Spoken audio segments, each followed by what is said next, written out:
The story begins with a girl falling on the floor and starting to get hysterical so that she would be allowed to leave.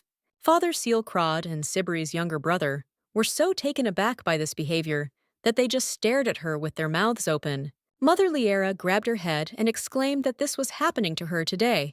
The girl screamed that if she didn't do this, they wouldn't give her their permission.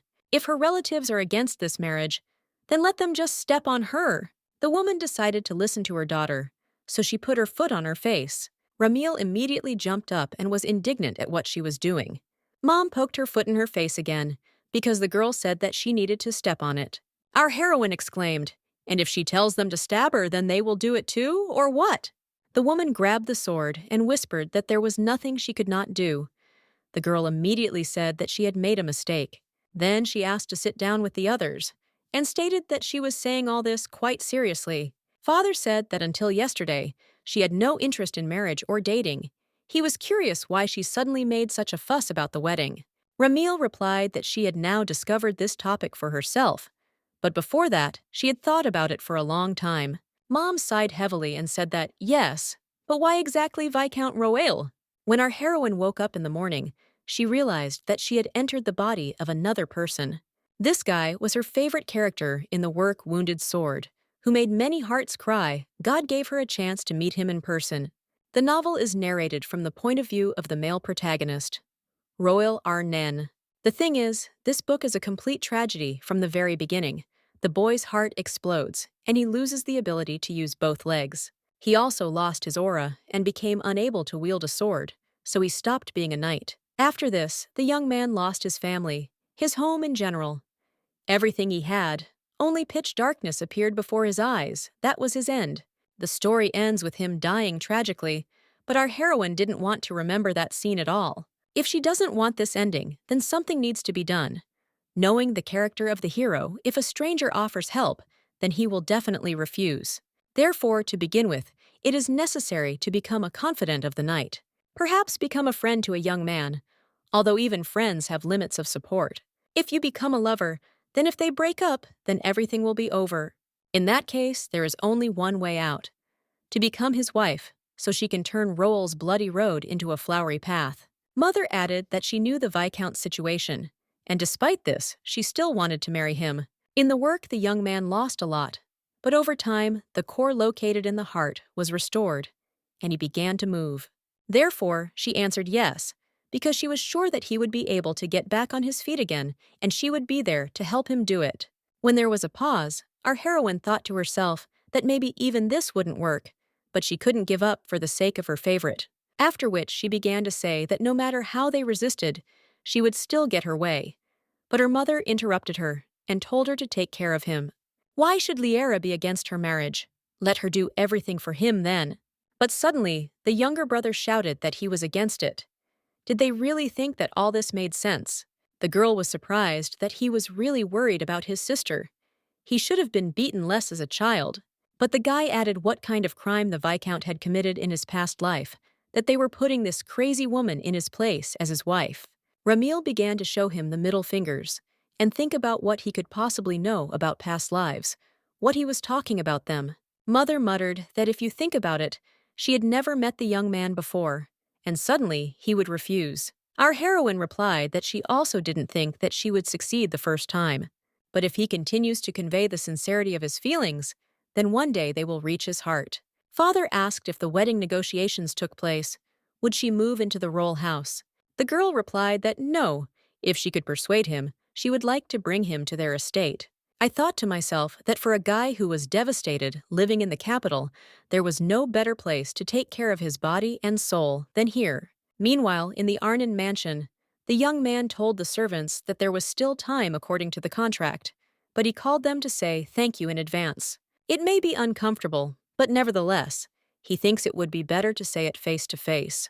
The man objected in a sense of discomfort, because Roel knows how much they respect him. The guy thanked him for the kind words, but thought to himself how one could respect such an incompetent employer as he. Jack's hard work, he enjoyed going to the office. Every time the guy sees the garden that Chris took care of, he experiences wonderful feelings. Thanks to the food Uni prepared, he looked forward to mealtime. The servants were very touched by these words, so each of them had tears flowing. But it was already time to leave. The young man looked out the window and thought to himself that he would very much like to pat him on the shoulder if it were possible. Now it was possible to take a break, because no one else would come to the young man anyway. But the guy was wrong. Our heroine had already arrived at his estate. The maid told her that if she waited, she would bring the Viscount. The girl looked around and thought to herself whether this place should be called simple. How complicated its situation was, why there were no decorations. After a short period of time, a young man appeared, who said that he had been told that she had been looking for him. The girl was torn inside. Could it really be him? It was crazy, but she introduced herself out loud and said that it would be a great honor for her to meet him. The knight replied that it was the same for him and asked what brought her there, since it seemed they had not met before. The girl replied that perhaps it was unexpected, but she had something to offer the gentleman. Then she approached the young man, got down on one knee, and proposed marriage.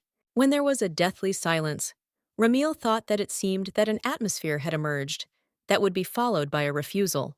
So she decided to go with Plan B and demonstrate her sword skills, saying that she has a family of knights, and so is she.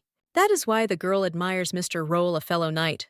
She thought to herself that while at the same time appealing to the fact that she belonged to a knightly family, the plan was to admit that she had been watching him as if he were a knight. The young man replied that he could not be called a knight now, since he could no longer hold a sword. Our heroine began to panic and said that she didn't mean it that way, but she thought to herself that she should have just said that she fell in love with him at first sight. Arnon added that he doesn't know her very well. Regardless of the reason for the proposal, the current situation is too sudden. Our heroine asked for forgiveness and said that she had not thought about him, but the guy objected that he was sorry because she had proposed to him with such kindness. Ramil replied that she understood him completely, but she thought to herself that she had not hoped to achieve success on the first try. First, she would have to go back and replan everything. At home, the servants said that they did not think that the mistress would return.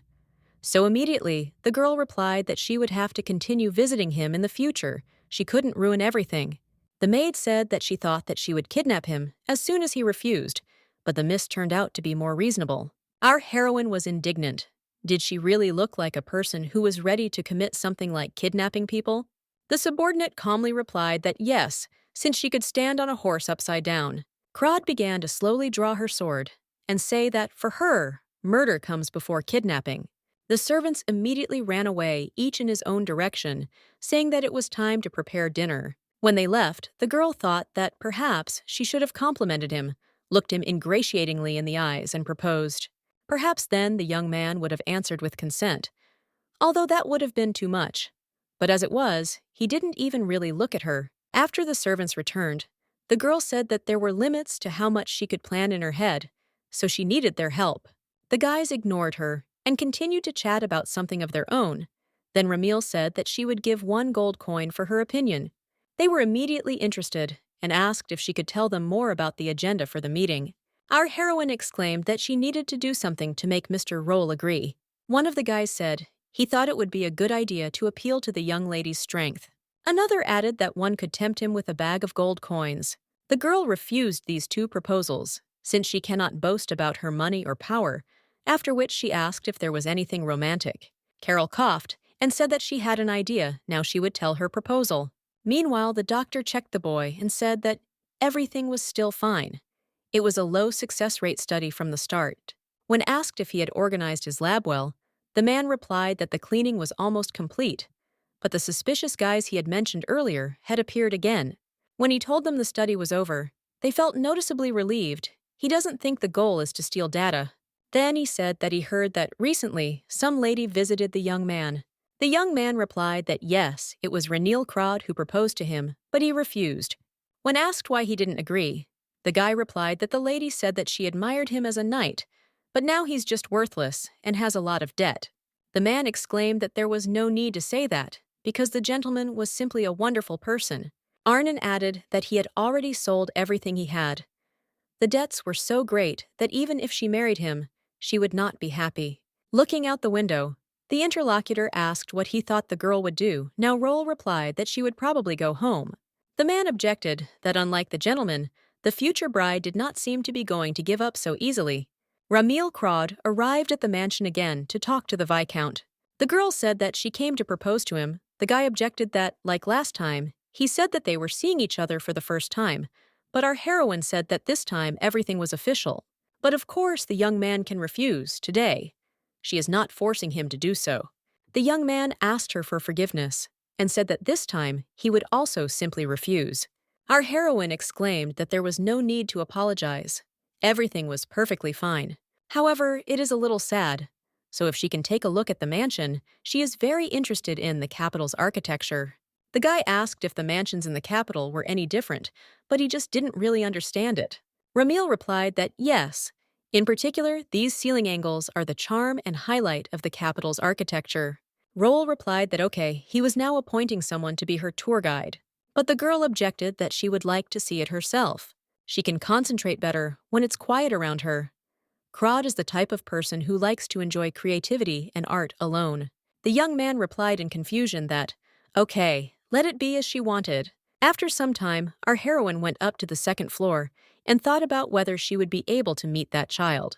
Then she remembered the instructions of the servant, who said that, firstly, she should make friends with people close to him. Ramil then thought that as far as she knew, he had no family, but suddenly remembered about his younger sister. So I sat down on the floor and thought that I would like to know where exactly it is and how to find it.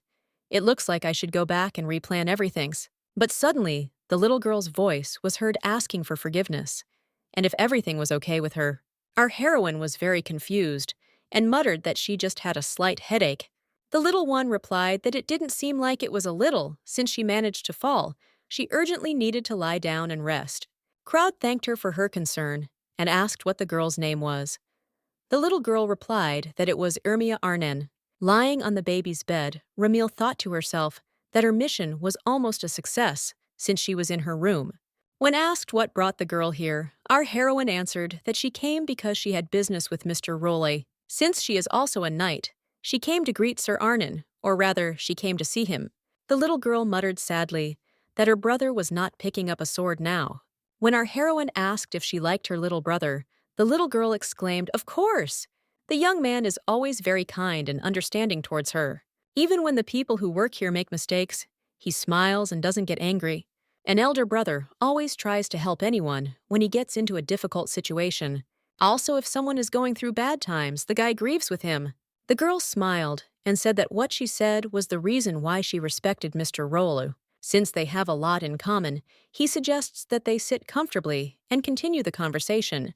When Ramil asked what she was reading at the moment, the girl replied that etiquette standards. In fact, she often skims it because she doesn't know what it's about. Our heroine asked if the little one wanted her to come to her and teach her etiquette. The little girl was very happy and exclaimed that, of course, she would be happy. Crod thought to herself to suddenly make an appointment for her next visit. Just perfect. Thanks to this cute pink soft and sweet baby, she became a little closer to realizing the plan. A flower path for the hero, Roel. Already at home, Carol asked what other standards of etiquette there were, and let him tell her first about tea time manners, which are the simplest of the basics. Our heroine winked at her and confidently replied that she would not be late, to which the maid exclaimed that she should open the book immediately. 5 years ago, after a battle, an assistant reported that he had found a survivor. It seemed that she was the only one left in the village. Arnon said to take her to the survivor's camp. But the guy said there was no room there, so the order was given from above to just ignore her. The young man was indignant. What nonsense, let them immediately place this child in a camp. A voice from behind a man with the title of a noble knight asked if he thought they had time for chatting, if he was familiar with her at all. The young man bowed and said that his name was Roel. He was a centurion. The interlocutor was delighted that he didn't think he would meet a monster boy here who could cut out dozens a day, as he was able to do today. When the young man replied that it was about 12, the man offered to pass on his achievement to him, and he in turn would take the child to the camp. The young man didn't like this at all. Is that how a noble knight should be? But he replied that, okay, that's what they'll do. The man added that he was smarter than expected. Then the young man approached the little girl, took her hand, and went towards the exit of the village. During dinner, the little one said that Lady Ramil came to her room. She was so beautiful. The girl also said that she really adores her brother and continued to talk about his strengths. And the girl also told her that her brother was very kind, and she agreed with her. The young man was embarrassed, and he started coughing. Ermia continued to babble that she had looked at the book of etiquette and read it, and the lady said that she could help her and teach her. The guy thought to himself that he had rejected a marriage proposal twice, so he should allow himself to help the girl. The little one noticed that the atmosphere had changed somehow, and added that if her brother was uncomfortable, she would not study. The young woman noted to herself that she was worried about him. Perhaps it was because she had been through the battlefield and lived in a camp, so she was very good at reading negative emotions. Since she was from a common family, she could not communicate with children from noble families. Because of his title of Viscount, the girl could not communicate with the children of commoners. Therefore, it turned out that she constantly spends time reading books alone. Lady Ramil can become a friend for her. Probably the baby hasn't had that for a long time. After which he replied that he was not against it. He was just surprised that she suggested it. The girl met a good man. Ermia joyfully exclaimed that it was true she wanted to see her as soon as possible. The young man noted to himself that she would obviously be very disappointed if he did not allow her. By the time our heroine exclaimed that she had had a wonderful time, Carol, who was carrying the bags, said that since she had already had fun, it was time to study.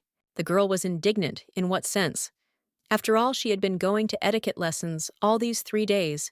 Did she really not feel sorry for her at all? The maid objected that she had only studied for minutes. Crod stated that those 30 minutes felt like 30 hours. The woman again objected that she did not even have time to concentrate during that time. Ramil pressed her against the wall, looked into her eyes, ran her finger over her lips and said, "Be quiet, it doesn't matter at all." While the assistant began to feel sick after her actions, the girl said that at the moment, the only thing that was important was her marriage. Carol said that since that was the case, maybe she should go back and start studying right away. Our heroine shouted no and accidentally ran into some people in black cloaks. One of the young men asked if she was Ramil Crowd. The girl was surprised to herself that he knew her name, but who it was. He didn't look like an ordinary passerby. Then the guy added that while they were talking nicely, he should leave the capital immediately. Our heroine looked at him calmly and asked, "What if she doesn't want to?" The man replied that there was nothing to be done. Then he would have no choice but to draw his sword. After a short period of time, the strangers were already begging for mercy and asking her forgiveness for disturbing them. Our heroine replied that if they didn't tell her everything, now they would get into trouble again. When she asked who sent them, the guys answered that they didn't know. Crod was indignant. "How could they take on the job? I don't know anything." The young man replied that it was for money, so they didn't really look into it. Our heroine said that in that case, she would also place an order. But the guy objected that even if they were obsessed with money, they would never betray their clients. But suddenly, a huge diamond fell out of her pocket, and the girl said that she had many of them. The mercenaries immediately changed their rhetoric and said that they would become the most faithful servants for their mistress. Their names are Garan and Garine, after which they added that they would now go and fulfill her order, and Ramil asked her not to let her down. Carol said that she only made an offer when she arrived in the capital. What kind of threats are these? It's good that the lady has money and power. The lady suggested that someone else was interested in Roel. The maid said that it clearly looked like a threat from some girl. Our heroine thought that in the original work, there seemed to be no women who were interested in the knight. Moreover, his younger sister said that they had not had guests in their house for a long time. It is urgently necessary to find out if the young man has a secret lover. The next day, Ramil said that she was just asking again, just in case if he was ready to accept her proposal of marriage.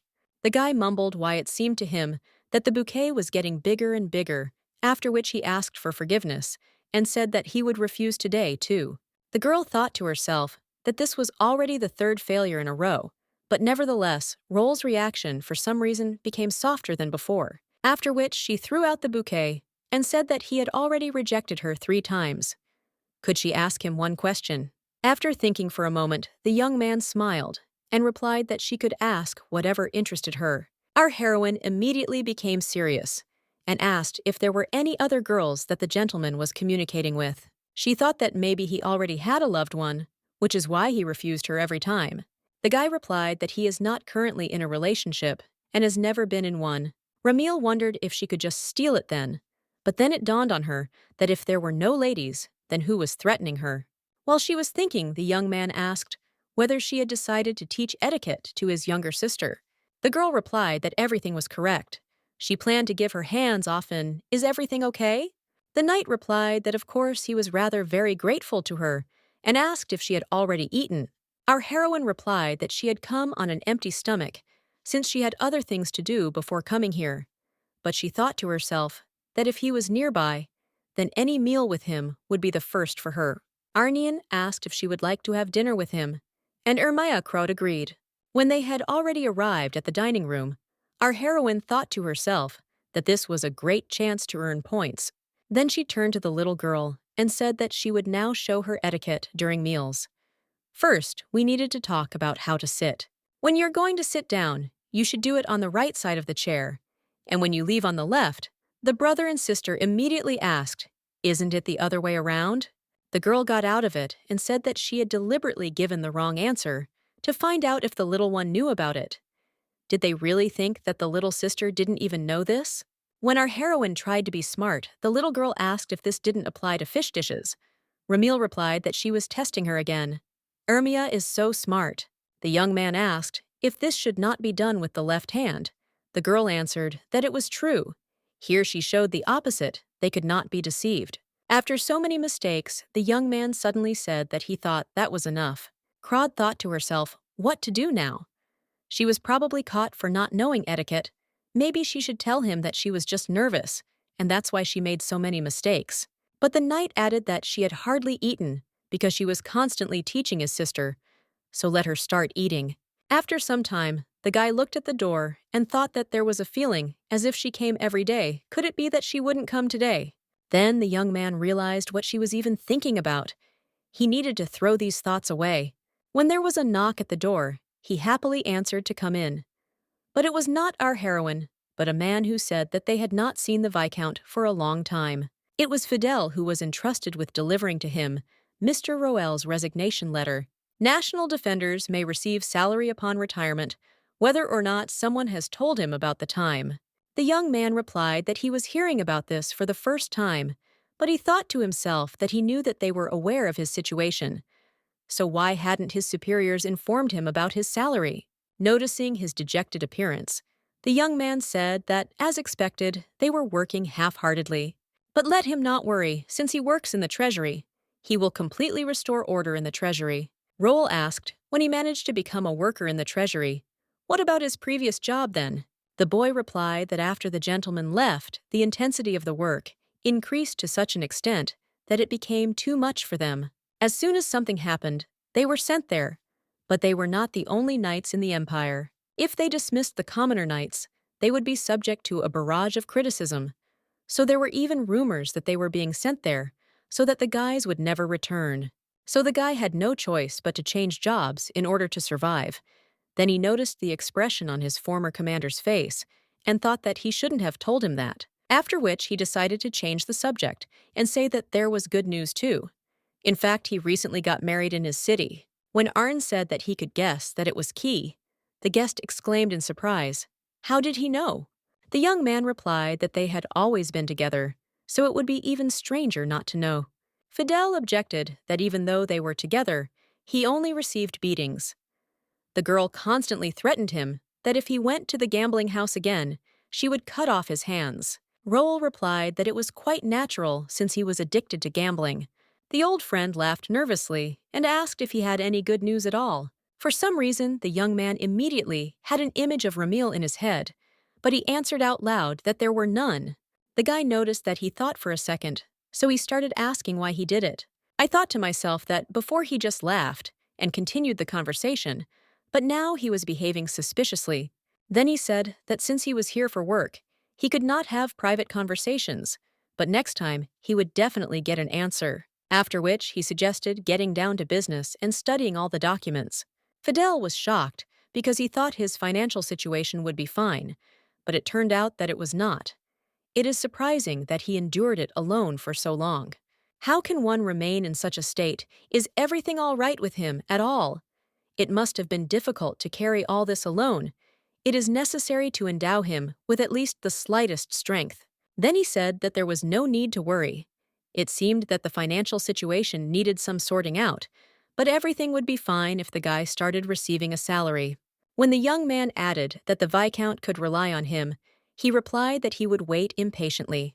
A few days later, the knight received a letter in which Fidel asked for forgiveness and said that it was difficult to get a salary even when he asked his superior why he simply repeated that the deputy minister refused. The strange thing is that even his boss does not understand the decision of the vice minister. He just repeats the same words in a circle, whether Roel had any problems with the deputy minister. The young man noted that this could not be. He did not know anyone in the Ministry of Finance, and his friend also wrote that it was necessary to find out if there were other reasons. He sincerely regretted that he had to report such results. The young man grabbed his head and thought to himself that he shouldn't apologize. Now those around him are worried about him. This is some kind of endless series of failures. There are no results in the treatment of the damaged core. All new hopes have disappeared. If he could use his aura again, his situation would be much better. What did the guy even expect from this action? Did she really think that the aura could return miraculously? Suddenly, our heroine appeared in the room, finding him with a sword in his hands and not understanding what he was planning. After they greeted each other, the guy asked if she had come here to propose to him again. The girl replied that yes. Did he really think that such an atmosphere could frighten her? When the young man again refused, the girl replied that it was nothing serious and asked if something had happened. The young man replied that nothing, but from that expression on his face, one could assume a million stories. But continuing to ask about what he was hiding was impossible. So I decided to try to lighten the mood and said that the weather outside was just wonderful today. After which she suggested going for a walk with him and his younger sister, since they needed to breathe fresh air. The knight asked for forgiveness and said that he had some things to do. Let the girl go for a walk with Ermia. Our heroine thought to herself that something clearly happened to him. Sitting in the carriage, the little girl said that she would like her brother to come out too. He was fine until the morning. She then handed him a letter that was sent by his friend. He smiled as he checked the name to make sure it was the message he was waiting for. When the little one added that it seemed the name Fidel was written there, it dawned on our heroine that this was the knight's comrade. If this letter was really from him, then it turns out that this is the moment of receiving the salary. Why is the vice minister so reluctant to give him a salary? Even in the novel, there wasn't much information related to finances, but the guy did a lot for them. The thoughts were interrupted by the voice of the little one, who asked if she was afraid of something because her facial expression had just been very frightening. Ramil replied that she was thinking about what they should do today, whether there were any places the young lady would like to visit. The little girl replied that the place she would really like to visit was the theater. Then she realized that when she thought about it again, she decided that she didn't want to go there, after which she noticed the sign in the window and said that she wanted to go to the park. Crod asked if this was true, but thought to herself that she seemed to be smart for her age, because she could see that the situation in her family was not very good. The little girl screamed that she wanted to go to the park and never wanted to see such a popular work as White Flowers in the Temple. The girl said that she was very disappointed because her sister loved theaters so much. But she really doesn't like to watch alone, and at first she was happy when the little girl mentioned him. Ramil thought that for the first time, she had found a person who also liked the theater. The girl objected that the tickets there were very expensive. After thinking for a bit, the little girl suggested going there anyway. Our heroine did not break character and replied that she did not want to force her just because she liked it. But the little one said that in fact she also liked the theater. She also really wanted to go. Our heroine smiled and replied that then, in exchange for watching with her, she would allow her to choose the work. Meanwhile, the young man began to drown his problems in alcohol. After watching the play, our heroine asked if the little girl liked it. The little one replied that it was much more interesting than she imagined, especially the scene where the main character miraculously recovered from his illness. The girl thought to herself that it was a play where the main character overcomes an incurable disease. Perhaps the girl seeing the main character imagined her brother. Still, the ending was happy, so she hopes that it will remain a good memory for Ermias. Suddenly, the little one said that if she thought about it, she had already been in this place with her brother. The little girl was in the capital for the first time, so they walked together and looked at everything. She tried many different new delicacies and saw many amazing things. And after that, they also went to see the play. The girl still cannot believe that her brother will no longer be able to walk. Our heroine said that Roll would definitely get back on his feet, and she thought to herself that she was sure of it, since this was the most important event in the novel. The little girl replied that she was worried about him because her brother always looked depressed. Everything was fine when he was doing research with Orm, but day by day his willpower became less and less. Ramil realized that she noticed that the knight was not in a very good position now. How could she console her? Oh, Ermea took her hand and said that she had one request. Could she come to their house often when she came to the capital? With the arrival of the lady, her brother's daily life, which was the same every day, seemed to change a little. The girl replied that, okay. She thought to herself that all this time she had been wondering if she was doing it in vain, but now she was convinced that she was not. Then the girl thought of how to cheer up the little girl and said that she also had a request for her. Our heroine took her to a store with chic dresses and told her to choose which one she wanted. Ramil remembered Carol's words, who said that she should give her clothes and such, that it would be remembered for a long time. Every time the little one wears this outfit that she received as a gift, she will remember the young lady. And not only she, Mr. Roel will also think about her when he sees these clothes. Crod stated that she treats clothes like some kind of advertisement. The maid asked if she had better options, but the girl replied that she did not. I thought to myself that all this sounds somehow not very good, but I don't think that the method is bad. After some time, the girl appeared in different cute outfits, and our heroine screamed that she would pay for everything. Ermia objected that it was too much. How could she get something so expensive? She thought to herself that she saw the price tag when she was changing clothes. There were a bunch of zeros on it. Was she really going to buy this? Ramil said that she made a deal with her sister, and a promise must be kept. Couldn't the little girl pretend that nothing had happened while she noted to herself that if anyone saw this scene, they would think that she was asking someone to buy her something? Then she continued that being a lady, a girl should know how to keep her promises. When she added that she would buy 5 pieces, the girl cried out that one would be enough, but our heroine objected that 4 and no less. Then they started arguing about the number of outfits. The little one shouted that she didn't need much, and the girl that she wouldn't back down from her own. When they agreed on the number 3, our heroine immediately ran to the cellar to pay for everything. Ermia couldn't believe that she was actually buying her 3 sets of clothes, so she thanked her and said that she would wear them carefully. Ramil objected that these things were meant to be worn, so she should wear them more often.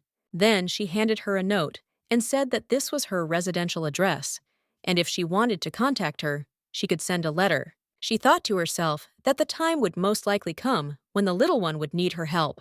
When the girl returned home, she handed over her purchases to the maid and asked where her brother was now.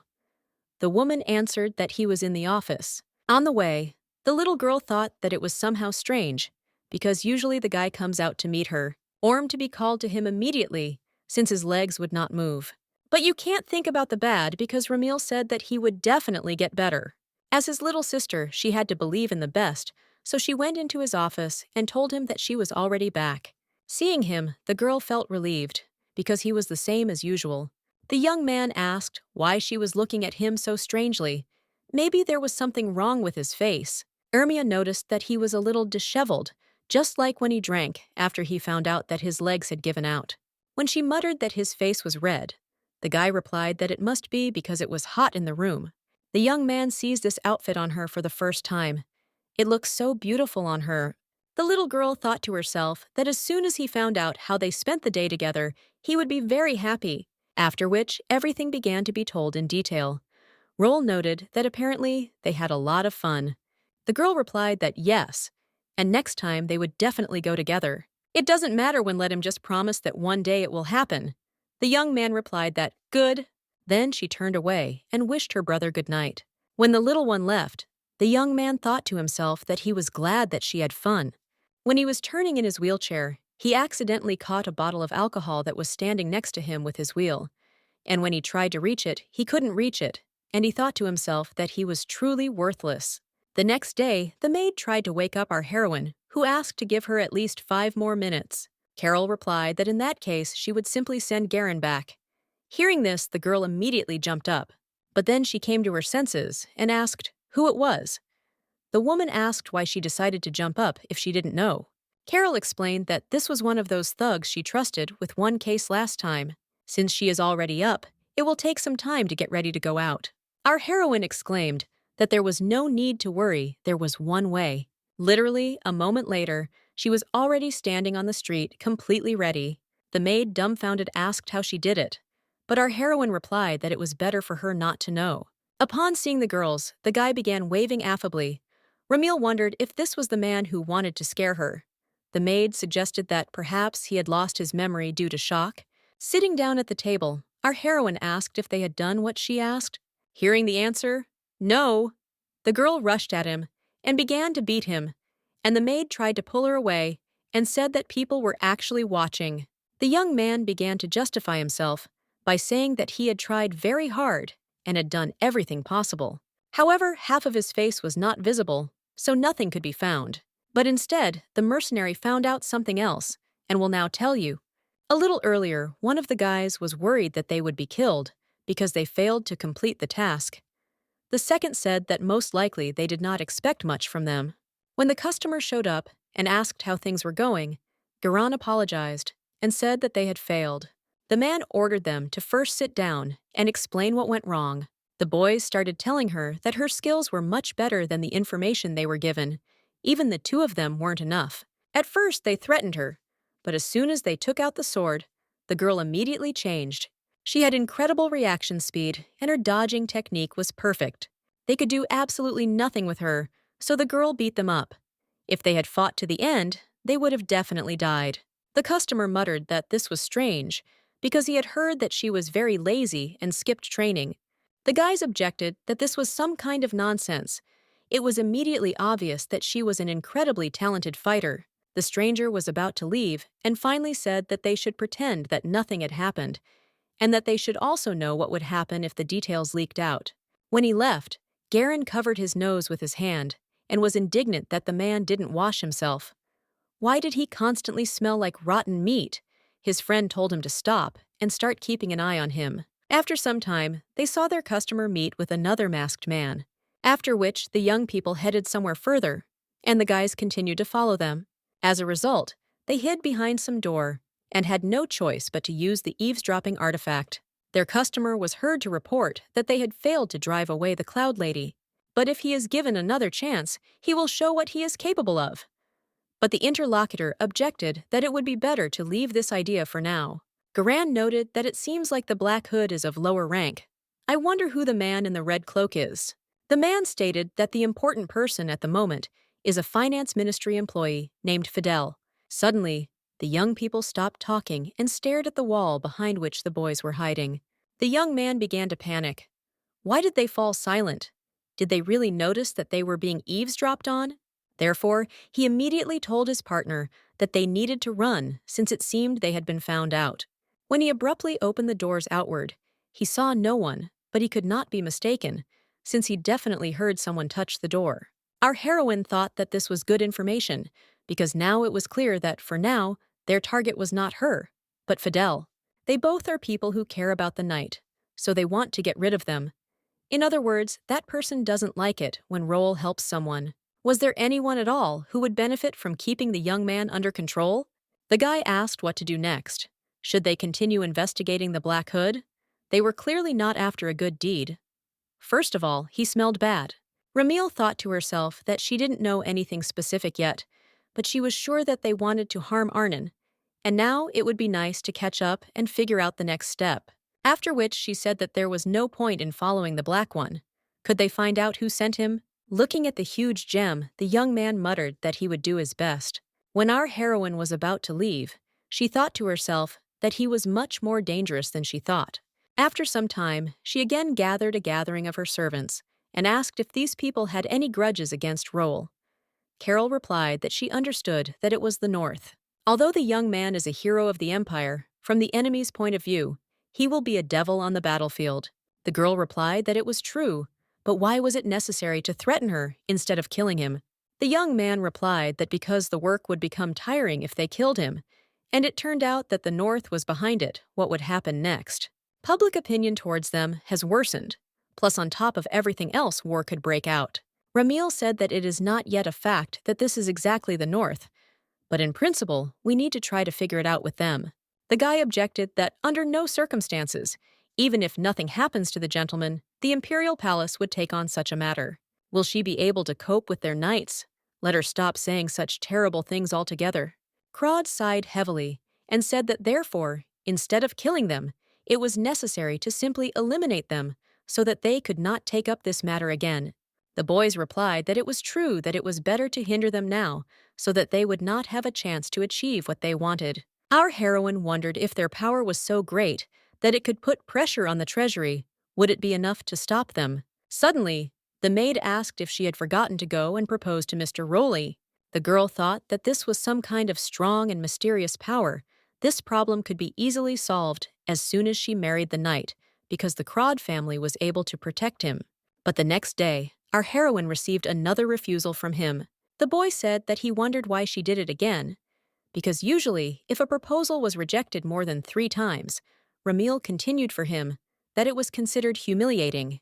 In fact, she didn't know that she would have to do it so many times. However, each time she became only more determined since the gentleman is a very good man.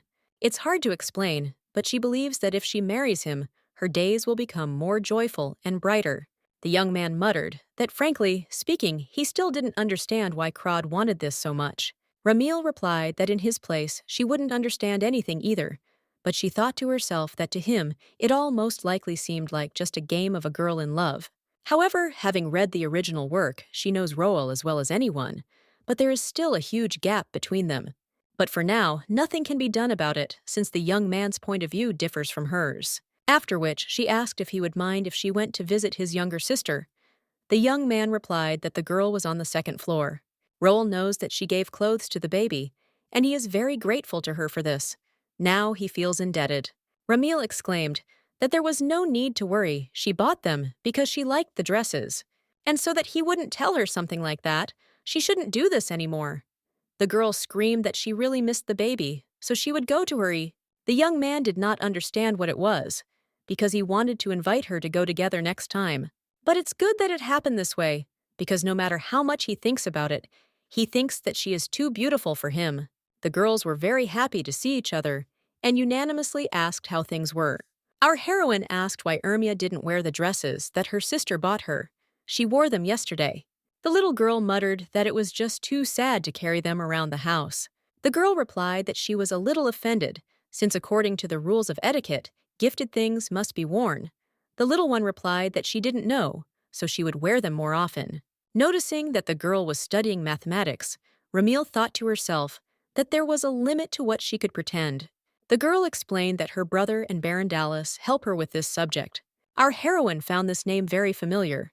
She had definitely encountered it in the work, but she couldn't remember what kind of person it was. I wonder if she could get an answer if she asked the little girl about it. After which she asked whether the Baron often came to them, but the girl answered that this month he had not been there yet. He was too busy with his store. Ramil thought that if he was busy with the trading shop, then he was a salesman. However, she didn't remember much, so she would have to check for herself if he was an enemy. After which she asked if Ermia could tell where the Baron's shop was. The girl replied that she would show it on the map and mark it. Almost immediately, she handed her the card and asked why the girl decided to find that man. Our heroine couldn't think of anything better to say than that she also has an interest in mathematics. The little girl admired that the lady not only taught her etiquette, but also showed great interest in the exact sciences. Crod thought to herself that her conscience had simply said goodbye, after which she began to run away, saying that she would go to the Baron right now. Having got into the carriage, the girl told the maid that she immediately needed to meet with a man named Dallas. Carol asked if this was some kind of next offensive operation, if she wanted to buy something. Crod wondered how she knew he was a traitor. The assistant replied that in fact, his name had been published several times in all the newspapers. Doesn't she know that he is a real celebrity who managed to sell out his self-improvement book? Ramil asked if she thought Crod would buy something like that. The woman replied that, judging by what she likes to read, definitely not. Noticing that our heroine immediately became thoughtful, the assistant shouted that it was necessary to maintain the dignity of the young lady. When asked what he was selling, The maid replied that he was selling a lot of things: clothes, accessories, jewelry, food, and perhaps even weapons. It dawned on the girl that, in the story, he was the merchant from whom Roel bought weapons. But there was definitely something else. Arriving at the place, our heroine thought to herself that she hoped that the right answer would appear during the meeting. When they rang the bell, nothing happened. Carol assumed that there was no one there, but Ramil said that this was not so. Someone was moving silently inside. If you look closely, you can see that someone broke the door lock and entered. Therefore, she told the woman to stand guard just in case, and she herself went inside. I didn't find anyone on the first floor, so I decided to go check what was happening on the second. When she opened the door and said that she came to see something, a man tried to attack her from the side. But our heroine was a professional in her field, so she immediately blocked the attack. After which, she said how cowardly it was to attack from behind, and to herself she noted that she knew it was a black hood. She then turned her attention to the supposed Baron, who was lying unconscious on the table. When the black cloak asked who she was, the girl replied that she had a question too. The mercenary stated that the answer to her question would be that he was not a woman. Our heroine was gradually starting to get irritated by all this, so she said that apparently he was completely incapable of capturing the atmosphere. Ramil asks again who he is and why he came to this place. If she doesn't speak clearly, then it won't all end with blows. It's not for nothing that she took the sword in her hand. Realizing that he couldn't cope with her, the attacker immediately jumped out the window and started running. The girl could catch up with him, but the Baron could be in danger now, so who should she choose? Still, she decided that she would catch him later, since first of all, it was necessary to save the person. She didn't see any serious injuries on him, but his complexion was very pale. It seemed like they were trying to poison him. After which, she began to beat him and shout for the Baron to come to his senses, as it was necessary to spit out the poison. The man barely muttered that it hurt and that he should stop doing it. Then he pointed his finger at the safe and said one word. Stolen. The girl immediately understood that he wanted to say that the Black Hood took what was there. While she was wondering what exactly he had stolen, the Baron lost consciousness again. After some time stretching, our heroine asked why she was interrogated like a criminal. It was she who found him and the attacker on the spot. Is there any news about the Baron at all? The maid replied that thanks to her, he was able to quickly undergo treatment and cope with this problem, but he had not yet regained consciousness. Ramil thought to herself that if she had chased the Black Hood, Dallas would most likely already be dead. After which she said that she, Fidel, and the Baron have something in common, because of which they are hunted, and it is connected with Roel. They threaten or try to harm the people around him. But there is another person who is connected with him, the one who helps with the study of his illness. If her assumptions are correct, then the next person in danger is Viscount Orm. The original story said he just disappeared, but now it seems strange. After which she gave the order to Seaton and Mark to protect the man, and if anything happened to immediately report to her. She thought to herself that she was a little worried during the interrogation, and that was why she was feeling sleepy. The maid asked if she could catch the Black Hood. The girl replied that this had to be done since he had stolen something important. Our heroine doesn't know what exactly all that remains is to wait for the Baron to come to his senses. Then she just passed out with thoughts in her head about how glad she was that she managed to save Dallas. Meanwhile, in the laboratory, the man was thinking that this was just a waste of time. Several months had already passed since the start of the study, but if everything had not been stolen last time, everything would have gone faster.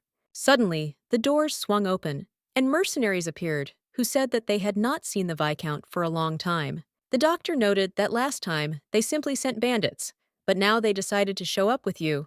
It seems I'll have to figure this out myself, after which I shouted why they were trying to stop the research. The young man replied that of course the reason was that nasty guy, Roel. Suddenly, a young man materialized in front of the Viscount and stood up to defend him, and another knight took on the second attacker. These were the guys sent by our heroine. When asked who they were, Mark replied that they were the Knights of Crod. They had come to protect him by order of Lady Ramil. Unexpectedly, more mercenaries appeared, who immediately began to help their comrades. When the fight was over, one of them asked the captain what to do with them. Now the man replied that he would sort things out. The youth objected that if they killed these two knights, the Crod family would intervene. But when he decided that it was better not to leave any evidence and swung his sword, a stone flew at his head. It was our heroine who said that she couldn't sleep peacefully because she had only sent 2 people, so she decided to intervene. Are the 2 of them not even capable of dealing with 4 attackers? The boys exclaimed that they were not such monsters as their mistress. The girl was indignant at why they were calling names to the man who came to save them. One of the mercenaries pointed a sword at her and said that she was too relaxed, but in fact there was an enemy in front of her. The girl replied that, "Okay, let one of them attack, and if that doesn't work, then he'll sit on his knees and tell everything.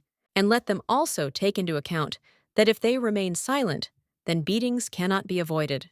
The attacker was outraged that she was so arrogant, so he immediately rushed to attack her. But the man didn't even have time to approach her properly before his weapon broke in half. Their captain shouted that she was using aura. Let them not even think of attacking senselessly.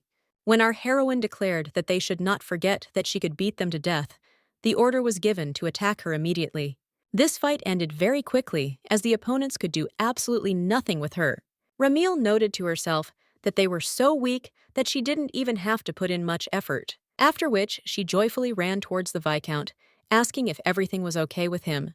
The man asked in shock if she had killed everyone. Creed replied that she had simply knocked them unconscious. She needed to find out who was behind all this. But suddenly, the voice of Seaton was heard, who said that they were all dead.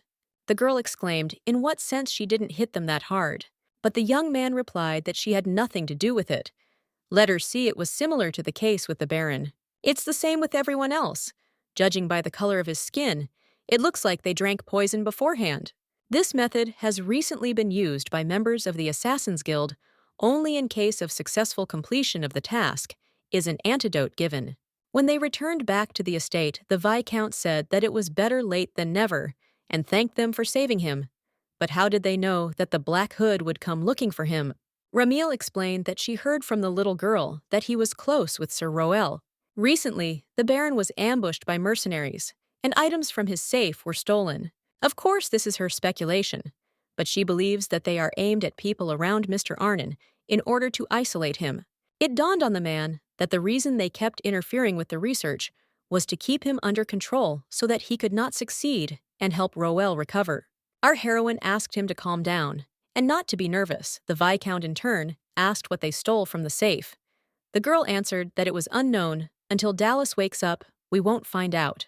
Orm muttered that he had a guess, and if it was correct, he should contact the master directly. Most likely, these were documents of ownership of the mansion. Our heroine immediately began to panic that they wanted to deprive him of his place of residence.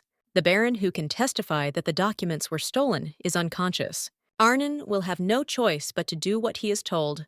No matter how much he begged, he and his younger sister would be kicked out. But she noted to herself that everything was exactly the same as in the original. Apparently, she should tell him about it right away. Suddenly, the man said that it was not relevant to the matter at hand, but could he ask something? Did she come to the capital to propose to him? The girl answered that it was true. When the Viscount began to say that he would like to say something, then the girl immediately grabbed the sword and asked if he was against it. Orm immediately exclaimed that no, with both hands and feet for it. The man really hopes that they will get closer to the master and eventually get married. He will do everything possible to help her. The only one who can save Roel who is in danger is Lady Ramil. Our heroine thought to herself that in fact the main danger for him is she. Suddenly, a maid burst in and said that they had received an urgent message from the Arnon mansion. It was a letter from the little girl which said, "Please help." And the girl realized that they had already arrived. When our heroine arrived at their mansion, she immediately asked Ermia if she was very scared. The girl answered that a loud noise was coming from the office. What should she do? Ramil told her not to worry. Everything would be fine, and then ordered the maids to take her to her room. When she was taken away, our heroine asked how things were. The woman replied that bandits suddenly burst in and started to riot, demanding that they leave this mansion. The girl immediately went to his office and saw that everything there was turned upside down, and the guy was sitting on the floor next to a wheelchair that had been thrown on its side. Crod immediately ran up to the young man and asked if he was okay. The guy didn't even have time to answer anything when a bandit grabbed her by the shoulder and asked who she was. Our heroine turned sharply to him and began to twist her fingers so much so that the young man howled in pain. After a short period of time, only one of them remained intact, who immediately began to ask for mercy and say that they had made a mistake. When the girl exclaimed that it was too late, the Viscount stopped her and said that he thought that was enough. The guy said that they really didn't know that it was a stolen bond. They were deceived, saying that they would be given the house for free, so let them forgive them. Our heroine hissed that the apology should be addressed to the gentleman and not to her. Suddenly, knights appeared in the room and asked what had happened here.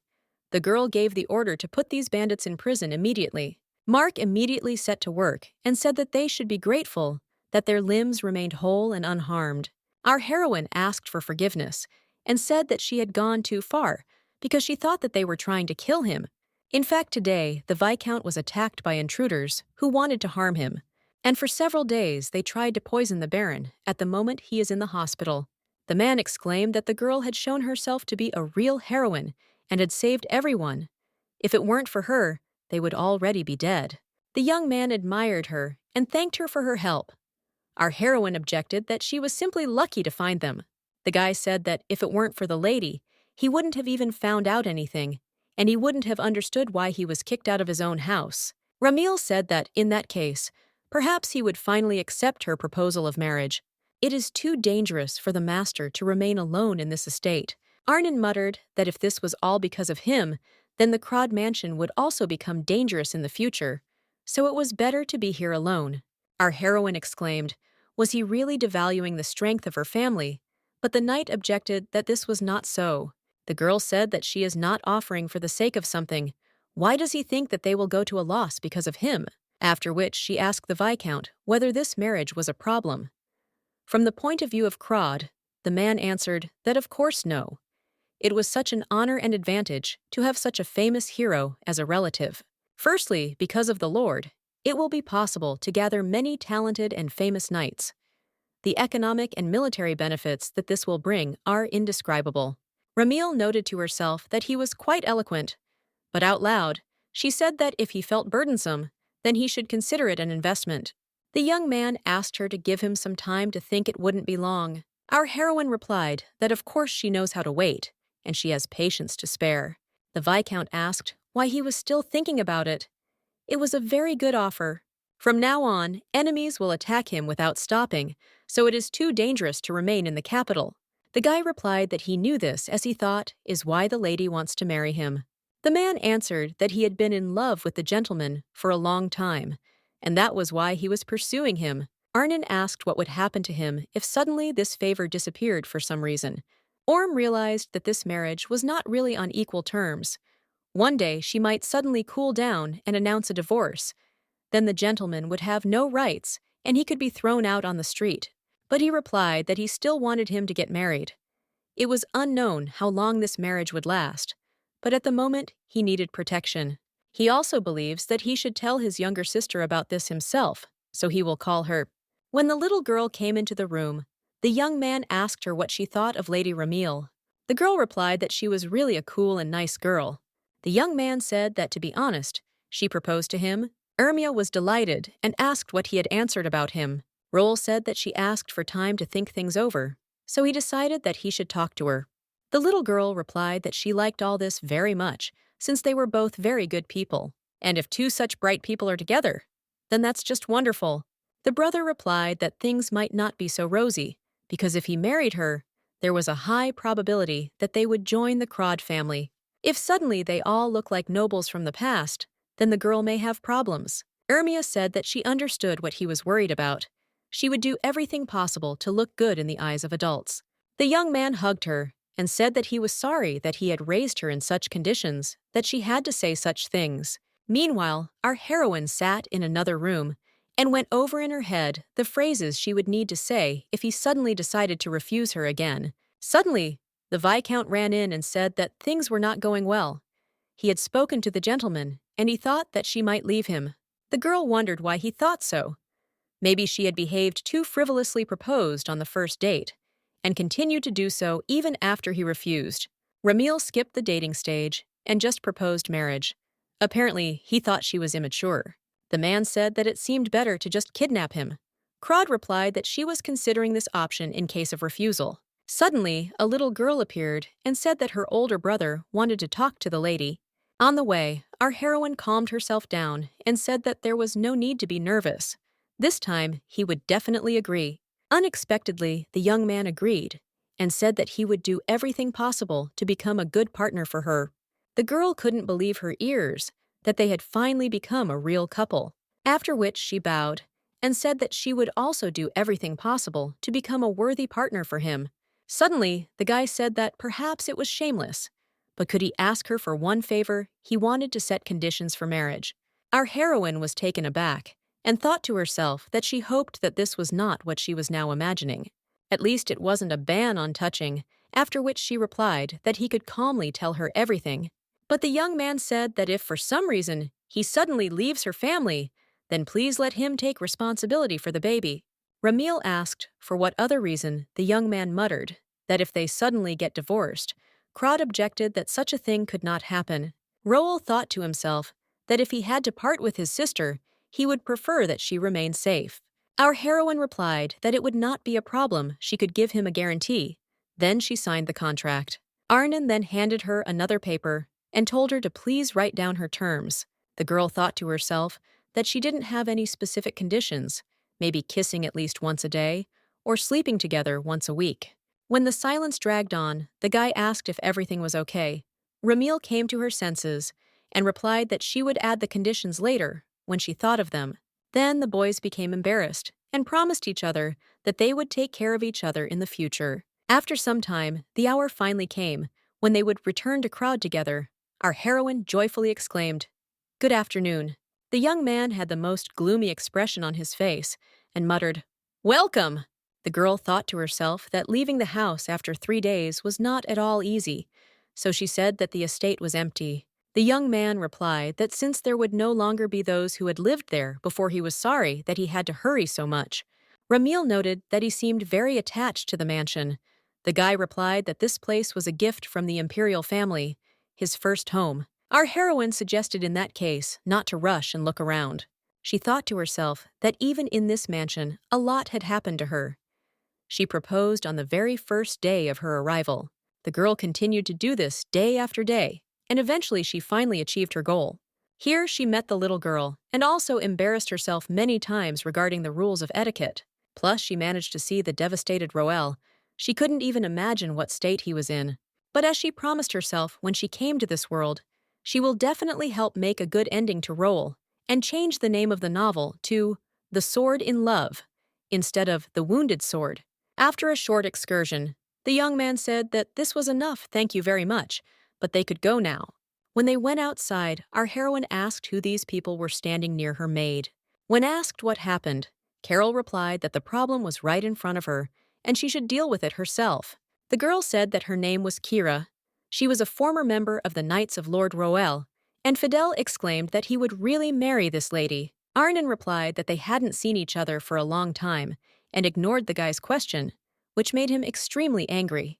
Kira said that she came because she heard that the gentleman was leaving the capital. The young man asked if he was really leaving because of the wedding. Roel answered that he was. Fidel said that he was offended, that he lied about not having any relationship. The knight asked him for forgiveness. When the boy exclaimed if he could give them some advice, the wife put her hand on his shoulder and ingratiatingly said that it was enough chatter. The knight said that in fact not very good things had happened recently, so they were lucky that they were okay, and then began to explain what exactly. The young man was taken aback by what he heard and said that fortunately, he had recently been fired. His boss kept talking nonsense, so the guy went to the vice minister personally and had a little argument with him. And the next day, the young man saw that the table in his office was no longer there. Our heroine asked, "What about joining the knighthood of Crod?" She also advised Viscount Dallas and Baron Orm to come to them for their own safety. After a short consultation, the boys answered that they agreed and would come with the Baron when he had fully recovered. Meanwhile, the maid reported that the carriage had already arrived, but unfortunately, there was no low entrance carriage. Our heroine replied that there was nothing to be done. Then she would have to lift and carry it, and once home, she would take care of it. The young man felt awkward and muttered that it was because of him that she was always in trouble. The girl said that everything was fine, and without thinking twice, she picked him up in her arms to carry him. Having seated him more comfortably, she added that this was the only way she could think of. Looking at this, the boys thought to themselves that they could completely trust her with Mr. Rowley. As they set off, it dawned on Ramil that she could hug him at least twice a day when she put him in the carriage. A little later, Crod reported that a little more, and they would arrive at the place and drew attention to the fact that the young man was clearly very nervous. When she began to calm him down and say that everyone in her family was the same as her, the carriage suddenly braked and the girl hit her head. Ramil immediately said that she was fine, and at the same time screamed at how they even drive, and the man said that someone from her family had come, so the girl decided to go out and see who it was. It turned out to be her younger brother, who asked how she managed to get consent to the marriage proposal. Our heroine replied that with the help of her beauty, wasn't it her destiny to guess her simple-minded brother? Sibri said that he came to meet them according to the rules of etiquette. The girl was surprised that such a rule even existed. The young man said that it was not surprising that she did not know about it. Our heroine hissed that he must have completely lost his fear during her absence. The brother said that he wanted to meet Roel because the first impression is very important, so he came in person, after which he opened the carriage doors, introduced himself, and said that he had been appointed as an escort for Mr. Arne. It is truly a great honor for him to meet such a wonderful person. The young man replied that the feeling was mutual, and added that he and his sister turned out to be very similar.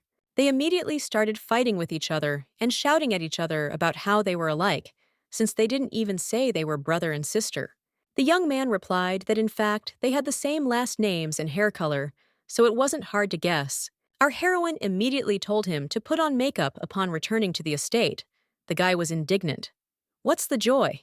Suddenly, a little girl appeared and said that the carriage had suddenly stopped for some reason, and that something had happened.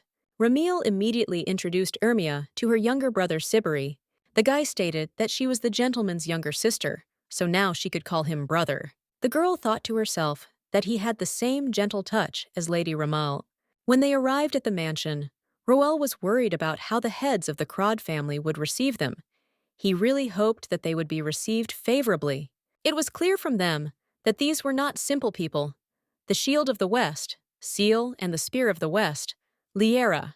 When the parents introduced themselves, the boy did the same in response and thanked them for their hospitality. The man shook his hand and thanked him for marrying his daughter. The woman glanced at the little girl and asked what kind of child she was. The little girl immediately introduced herself and said that she had come from the Viscounty Arnane. She began to panic in her mind that she needed to make a good impression, but she was stuttering. Lyra muttered that she heard that the master had a younger sister, but still it was unexpected. Our heroine exclaimed why she behaves like this, with people who are too tired. If she has something to say, she can do it tomorrow. Therefore, today, it is better to rest a little. But she thought to herself, why is she suddenly like this? But mother still continued to press them and say that it was all somehow unexpected. The guy started making excuses that the reason Ermia stuttered in her greeting was because he hadn't taught her properly. Couldn't she have been more lenient? Lyra asked why they were all reacting like that, because she just wanted to say that the baby was much cuter than the woman thought. After some time, the parents treated the baby to various foods and told her to eat whatever she wanted. The guy said that even though there had been a misunderstanding recently, he thanked her very much for supporting his sister.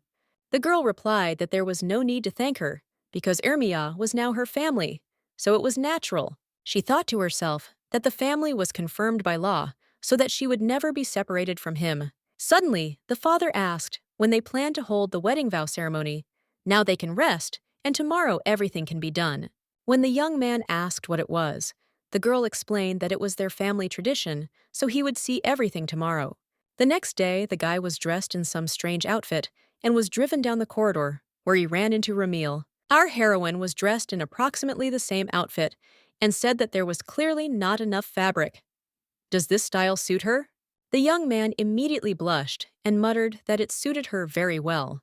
But first of all, could she explain what the rite of an oath is? Opening the doors, behind which was a huge staircase that led down, Crod said that she would explain everything when they went down. Roel said that he can't go down the stairs on his own now, so he needs to ask others for help. The girl said she could carry it in like last time, but the guy objected that it was only for a few seconds then, so it was okay. Our heroine said that she is a knight of Crod, and they can lift up to 200 kilograms. So don't worry, she'll be fine and she'll get him down safe and sound. I thought to myself that this could be a little dangerous now. I understand why the main characters try so hard to control themselves. On the way, the young man said that it must be very heavy, so he asked for forgiveness. The girl began to answer that everything was fine, but then she noticed his bare chest. Our heroine immediately lost her balance and flew down with the knight in her arms. After the fall, the young man worriedly asked if everything was okay with her. Ramil immediately jumped up and said that everything was fine. It even turned out better. They got there quickly. Roel said that he could not even imagine that there was such a large cave under their mansion. The girl replied that the first count created it. The man who founded her family was responsible for the rebellion of the feudal estates and vassals. It is said that he moved a lot, due to attacks from neighboring countries and pressure from the imperial family. They say that after he was betrayed by his close associates, he took refuge in this cave. The knight replied that he understood that future generations should know about the suffering of their predecessors. But why was a marriage ceremony being held in this place? Ramil explained that he was not alone in this place. When he saw his knight, he asked why she followed him. The assistant explained that she had to protect the count. The man objected that he was no longer a count, and with her talent, she would succeed wherever she went. The girl asked why he gave her land in her name. The guy answered that it was her salary, but she objected that he gave the land only to her. The count is a very close person to her, so how can she leave him alone? The young man asked with interest how it all ended. Our heroine explained that the knight she mentioned was the first countess. The guy stated that Crod is truly an amazing breed. Ramil thanked him and said that drinking the groundwater in this place means sharing all troubles among themselves. It is also the place where the first count decided to get married. Roel clarified that if they do this, they will become official husband and wife, or something. The girl replied that everything is correct. Watching him drink, our heroine thought to herself, is it possible to be so handsome just by drinking water? When he blushed and handed her the cup, the girl asked what happened. Did the water have a strange taste or something? The young man exclaimed that no, she could drink calmly. Our heroine did not understand what was happening. Could it really be alcohol? But after taking a sip, she realized that it was just water and said that we could go back up. When asked if everything was okay, the guy mumbled that people call this an indirect kiss. Ramil froze in place and thought to herself, why didn't he tell her about this earlier so that she could enjoy it? After some time, our heroine reported that the next step of the ritual was a meal together. When asked if he would like a drink, the guy replied that he could, since he often drank, and he liked it. Because alcohol is something that is always present on the battlefield, you can't do without it. The girl noted to herself that in the original work, there were moments with drinking from time to time, but she didn't know that he liked it. Over a glass of wine, the guy asked if there would be a separate ceremony for the wedding. Our heroine answered that yes, but she thought it would be worth holding it somewhere in a year. Living happily as a married couple for hundreds of days, and then having a celebration, is a tradition in their family. Since the first countess had the status of a slave, there was a lot of opposition from those around her, so it took time to carry out the ceremony properly. The young man asked if this meant that they had just gotten engaged today, but the girl replied that they had gotten married. When he said that there were still many days before the wedding, Crod exclaimed that they had registered the marriage, and that was more important than the ceremony. Then she offered a drink and thought to herself that now only the last ritual remained. After some time, they were already lying in bed together, holding hands and in deathly silence. When Ramil said that this was the final ritual, I thought to myself that this was so awkward that it would drive me crazy. The guy thought that she had fallen asleep and began to thank her for everything, because he thought that before meeting her, he was on the verge of collapse. The famous imperial knight who cannot hold a sword. He thought that the end of everything had already come. Being obsessed with recovery, he completely forgot that there are people who are dear to him.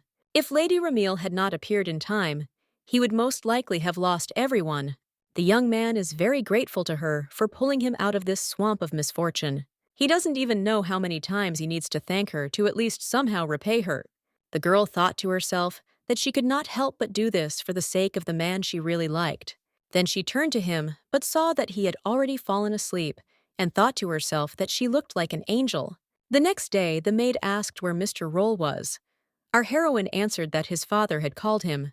Carol glanced at the bed and asked if anything had happened last night.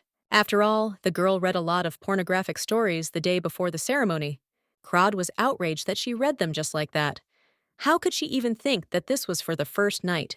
The assistant said that since she had no experience, she thought that the lady was learning everything with the help of a book. Ramil objected that she had actually read it with her. Carol replied that she was actually still single, so please don't drag her into this story. Ramil said that they were just sleeping, holding hands. What else were you supposed to do? The maid replied that she was asking a strange question, with an innocent expression on her face, after which she reported that her mother had called her. The girl thought to herself that for some reason she had a bad feeling. When asked why she called her, the woman replied that it was nothing special. Our heroine asked what kind of letters these were. Her mother explained that they contained news of their marriage vows. When asked to whom she sends them, Lyra replied that to her vassals, of course. How, in her opinion, should the vassals react that she, who was not interested in either suitors or dates, suddenly got married? Our heroine replied that they should send mountains of gifts in honor of the wedding. The woman muttered, even though she is her daughter. But why is she like that? First of all, everyone will be interested in what kind of person her husband Mr. Roll from the capital is, and they may not like it. Her mother also had a hard time. At first, she remembers everything that happened 25 years ago, as if it were yesterday. That day, ladies from aristocratic families invaded their home and first suggested having a tea party. She was young then and thought it was some kind of welcoming ceremony, but they did it specifically so that they could ignore her during tea drinking.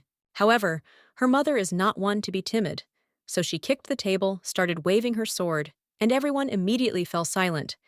And before that, they looked down on the residents of the capital. It turned out that their parents ordered them to do so. She should have seen the look on her father's face when he ran up to them, thinking something serious was going on. When he saw his wife, who was dealing with the arrogant aristocrats, he muttered for them to continue. He would not distract them. After that day, the vassals who were there disappeared. So let him warn Roel, just in case that there will be a tea party. She immediately went and told the young man everything and asked him to prepare himself mentally because sooner or later it would happen anyway. Then she asked if everything was okay with him, since he didn't look well. I thought to myself that there was something in the novel connected with his social circle, so she took him by the hand and said that if something was bothering him, he could tell her. The young man replied that it was more fear, since he had previously had to deal with aristocrats. Once upon a time, a guy went to one of the celebrations since he was invited. For the first time, he simply had to be present, because if the reason for not appearing was unfounded, the inviting party would be dissatisfied. He was met by a young man, who, smiling affably, said that it was nice to meet him. His name was Tedek. As the young man thought the night is a real beauty, now you can go inside. Holding out a glass, the new acquaintance asked if he drank. Robael answered that he did. The young man said that it was good. Since among the knights there are people who do not drink, that is why he asked. Arnan replied that there are few of them, since most of them like to drink after a fight. You always want to drink. The young man asked if there was alcohol on the battlefield at all, or if it was difficult to get. When the knight replied that he mostly did, but that it hadn't been happening much lately, the boy sighed heavily and said that it was very sad that even a drink wasn't available when he wanted it.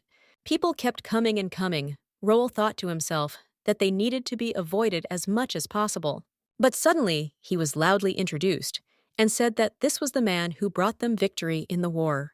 Those present admired him, that he was a real hero, and it was a great honor for them to meet him. The young man thought to himself that everyone was quite friendly, but he had heard that nobles valued birth highly. Perhaps this was a misunderstanding.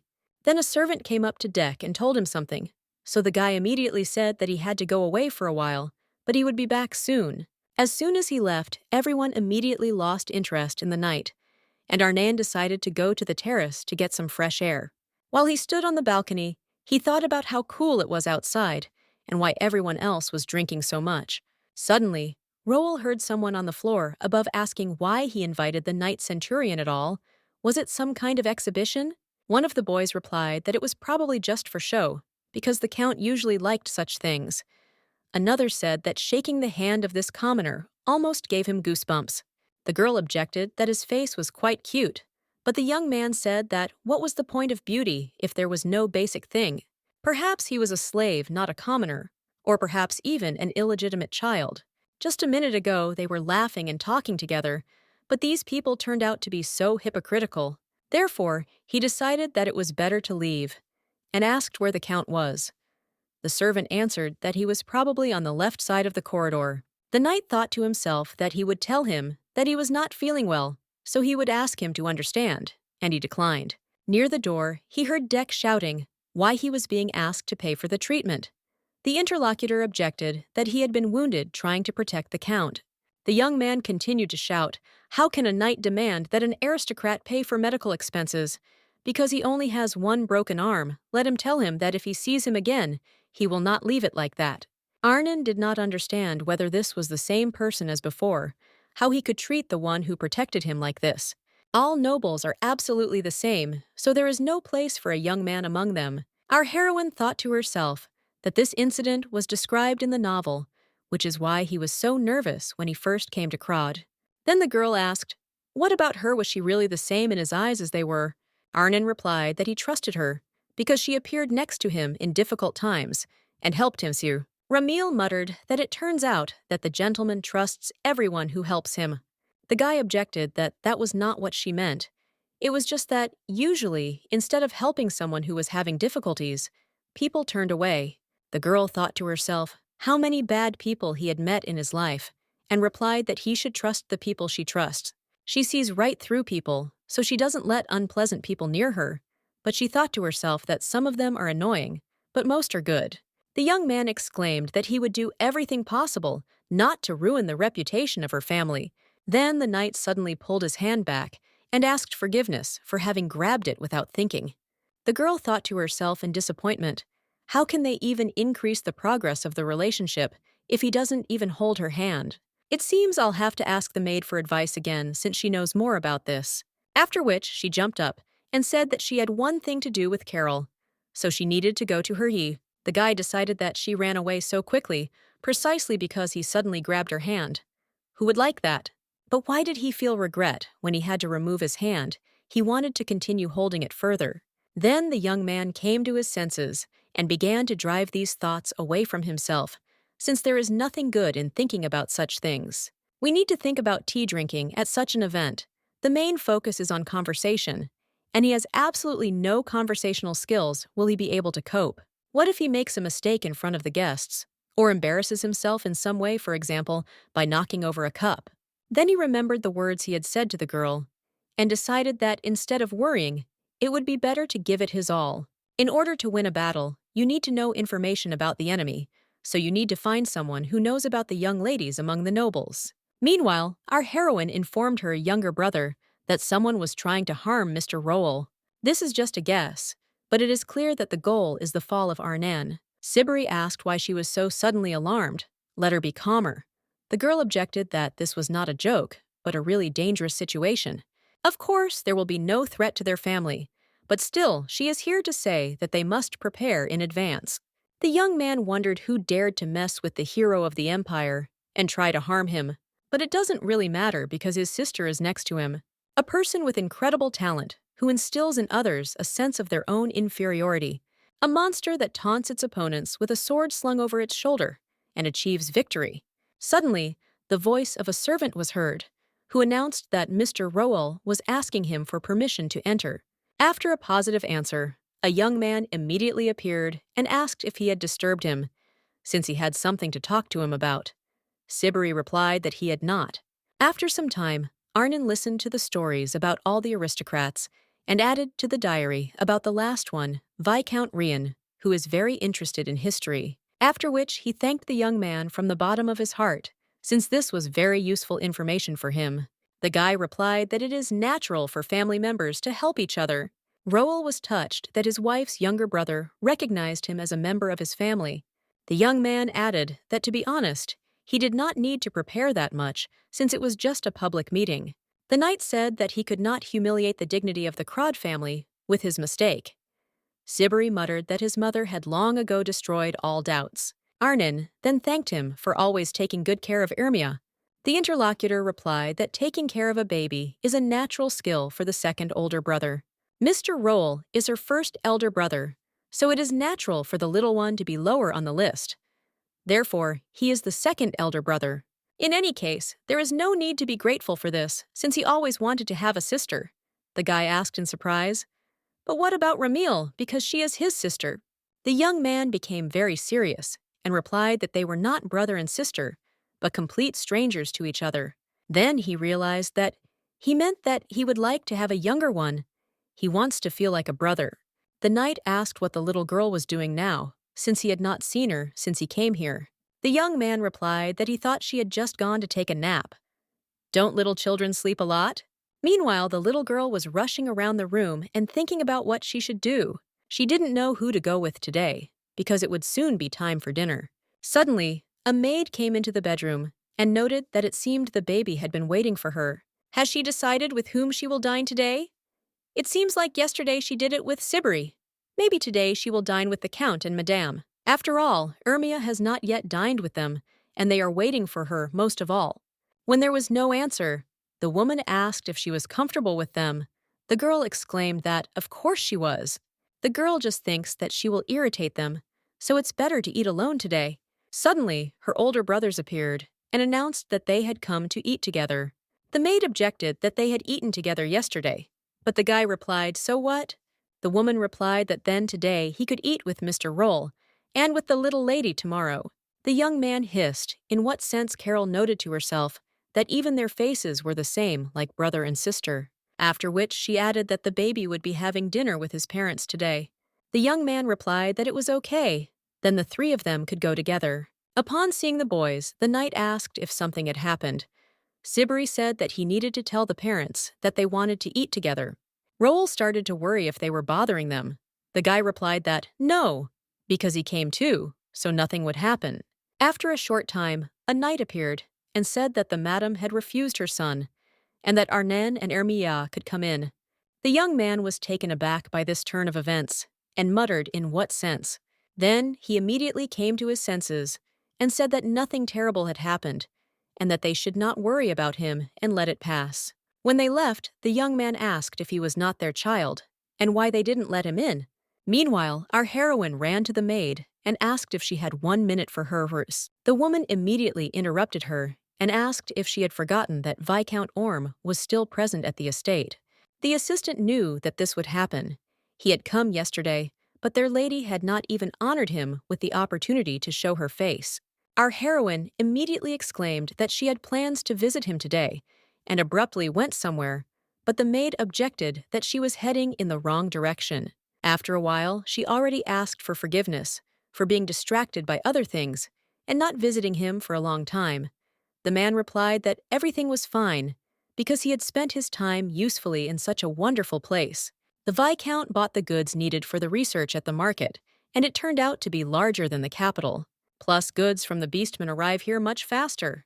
By defeating the monsters, they can easily obtain magic stones. Perhaps with their help, the exploration will go better. It's still a hypothesis, but he believes that the magic stone is absolutely necessary to restore Mr. Rowley. The girl noted to herself that he looked confident and said that she would give him as many as he wanted.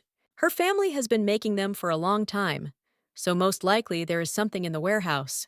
The man was amazed that finding such a stone in the capital was as difficult as getting a star from the sky. At some point, the demand for magic stones suddenly increased, so he could not get them for any amount of money. So thank you, because if it weren't for the lady, he would have spent all his money on the purchase. Our heroine handed him some ring and told him to use it instead of money. The man asked why she was giving it to him. Ramil explained that this is a ring with the signet of their family. In this territory, he can buy anything if he has such a ring. When the man began to thank her, she replied that he was trying so hard for the sake of the master, so it was nothing. Suddenly, he handed her some kind of package and said that since he and Sir Rowell were a couple, she should know about it. Our heroine thought to herself that even if she looked at the research results, she still wouldn't understand anything. On the first day, the legs became paralyzed due to the disappearance of the aura. On the third day, the patient continued to complain of pain, but fortunately, it quickly subsided. On the seventh day, although he had no strength at the moment, the patient refused to eat because of a feeling of loss, which caused anxiety about his future condition. Ramil noted to herself that she had seen this in the original work, but reading it again, she had mixed feelings. But to our great surprise, our heroine noticed something strange. It was said there that when the patient was asked what happened on the day of the incident, he could not remember anything. Part of his memory was lost due to the violence of the aura. An assassination attempt on the Baron and the Viscount, unidentified people in black hoods, and this time lost memories. None of this was in the original work. The girl thought that everything would be easy because she knew history, but it turns out that she didn't know everything. Perhaps the author of the novel simply liked to leave hidden clues for readers to figure out on their own. But what does that matter now? Crod Manor was also a place that wasn't even mentioned in the book. She just had to make sure Roll didn't get desperate and ended up happy in the end. But for this, you still need to try hard. And in general, suddenly, she remembered her past life for a reason. After some time, our heroine looked in on her husband and said that they had not been able to have dinner together last night, so she thought that they could at least have breakfast. They felt extremely awkward in each other's presence, so for now they used different rooms. When the young man agreed to have a meal together, the girl asked what books he had been reading since the morning. The young man replied that history medicine and the like Ramil took one of them on which were written incomprehensible words and asked what it was. Roel explained that it was written in an ancient language. This is all for the sake of the guests, who may soon visit the estate he studies in advance, everything that they like. He's just not very good at Soviet conversations, so he decided to prepare. If you know in advance about the interests of your interlocutor, you can have a calm and fun time. Our heroine was indignant. Did he really sit here all night? The guy immediately said that he understood that he was overdoing it. However, this tea party reminds him of the mission he has taken on for the first time in a long time, and he really wants to succeed. The girl noted to herself that she hadn't even thought about such a thing. She always thought only about herself and didn't take his opinion into account. After which she took one of the books and said that then they would study everything together, since it would be unrealistic for him to manage to read such a stack. Since he is a member of their family, she, as the master's wife, must help him in everything. Having spent the whole day studying when it got dark, our heroine simply passed out in her chair.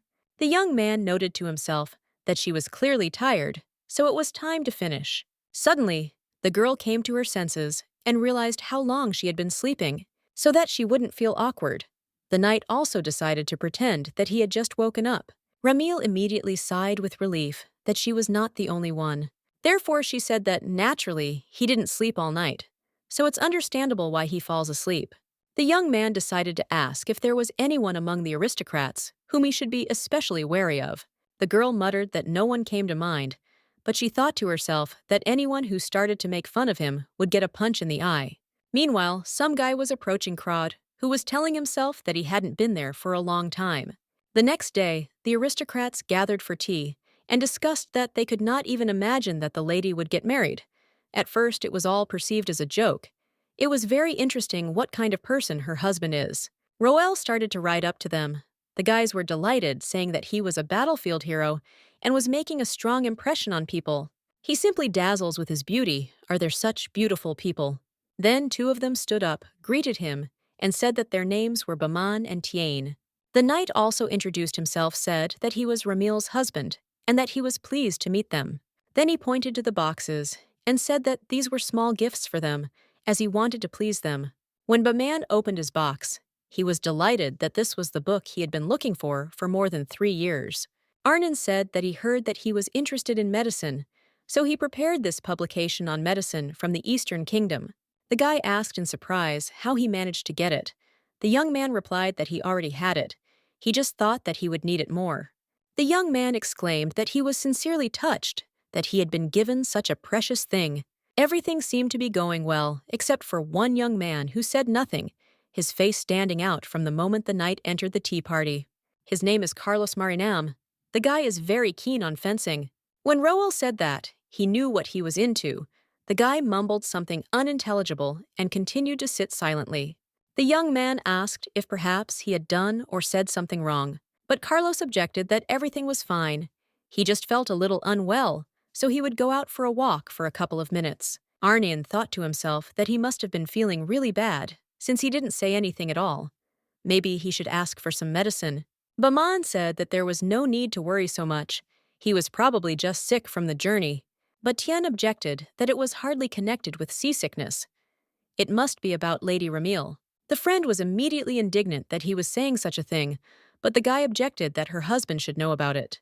Previously, Carlos often visited the girl when there were meetings at the estate. And a few years ago, he began to visit the county alone, each time bringing with him a huge number of gifts. Marinam presented gifts not only to Lady Ramil, but even to all the employees of the mansion. He clearly didn't do all this just for the sake of it, but wanted to attract the girl's attention. When Roel immediately became gloomy, the youth exclaimed that he simply thought it would be useful for him to know it was not out of malice. The young man smiled wryly and replied that everything was fine. Thank you very much for telling him. When everyone had left, the knight thought to himself, what a strange feeling this was. He had not heard from the girl about Sir Carlos's courtship. He has a beautiful appearance, is a good swordsman, and moreover is the heir to a count's family. And what can he offer her? The young man has absolutely nothing of this, but it's better not to jump to conclusions. There must be a reason why the girl didn't tell him about it, after all. What kind of relationship is there between them? If they had a special relationship, then most likely he did not have time to propose to her. Carlos standing in the distance, holding some kind of box in his hands. Looking closely, the young man realized that it was nothing other than a wedding ring. After dinner, the guys discussed that Roll prepared very well, and even took care of taste preferences. It is simply magnificent, both inside and out. Baman said that if you think about it, Carlos didn't even come to dinner. Tian exclaimed exactly. Because of him, he almost ruined the atmosphere it was necessary to keep his mouth shut. Although he had a gloomy expression on his face, thank God that Roel was not offended. Suddenly, the voice of our heroine was heard asking what he could have said to him that made him gloomy. Fearing being beaten, the young man shouted that they had told him about Marinam, that he had visited her. The girl exclaimed, was it really jealousy? But why all of a sudden? The boys said that the young man liked Lady Ramil, and Mr. Roll probably noticed it. Our heroine exclaimed, in what sense does Carlos like her? Did they really tell Arnon such nonsense? Tian objected that this was not nonsense. When they got together, he was always looking only for her. Besides, the young man was constantly bringing her a bunch of gifts, wasn't that right? Does she still think that this is impossible? If she still doesn't believe him, then let him tell her what happened today. Although Roel had a wonderful tea party, paying attention to everyone, Carlos was in a daze all day. The guy is just sure that it is, because Lady Ramil got married. He is not making anything up. Our heroine replied that everything was clear, so first she should ask him directly. After she left, the guys started discussing that they thought they would die right now. At least they would definitely be beaten. Crod became softer when she got married. Marinam's room, looking at his expression, she asked if he had just been crying. The young man muttered that, no. It seemed to her the girl thought to herself that she really did like it. Our heroine decided not to waste time and said that she needed to ask him a very serious question. Does he like her? The young man asked in shock why she decided to ask about this. Ramil panicked. What kind of reaction was this? Was it really true? Then she asked for forgiveness, theatrically grabbed her head, and said that there was no need to love her, because he was not her type. Besides, she was already married, so let him give up. The young man interrupted her and asked if he could ask why she was now talking such nonsense. Crod muttered that she really didn't like it. The guy was indignant that he should have. She wasn't his type at all. The girl exhaled and said that she was very happy, but how dare Tian mislead her? When the young man asked what it was all about, our heroine began to tell him briefly. After that, the guy said that he would leave her for a second and warned that he would use a sword. Ramil said that there was no need to worry, since she would finish him off herself with her fists. Then our heroine said, okay, let's move on, and asked why he was crying if she understood everything correctly. Carlos replied that it was his personal situation, so he didn't want to talk about it. But the girl grabbed him by the scruff of the neck, not letting him leave, and said that he had to do something first. First, we need to clear up the misunderstanding with Mr. Roel, since there was a misunderstanding between them because of Tian. Suddenly, a young man appeared. who said that it happened that he overheard a little. Marinam immediately began to tell him that there was nothing between them and that there were no feelings on his part either. And the girl confirmed this. Arnon asked what kind of ring the gentleman had been holding in his hands on the terrace a little earlier. Didn't the young man want to give it to Lady Ramil? Our heroine flared up and said that it was enough to beat around the bush and let him tell the whole truth. The young man muttered that this ring was intended for another person, although he did not want to talk about it.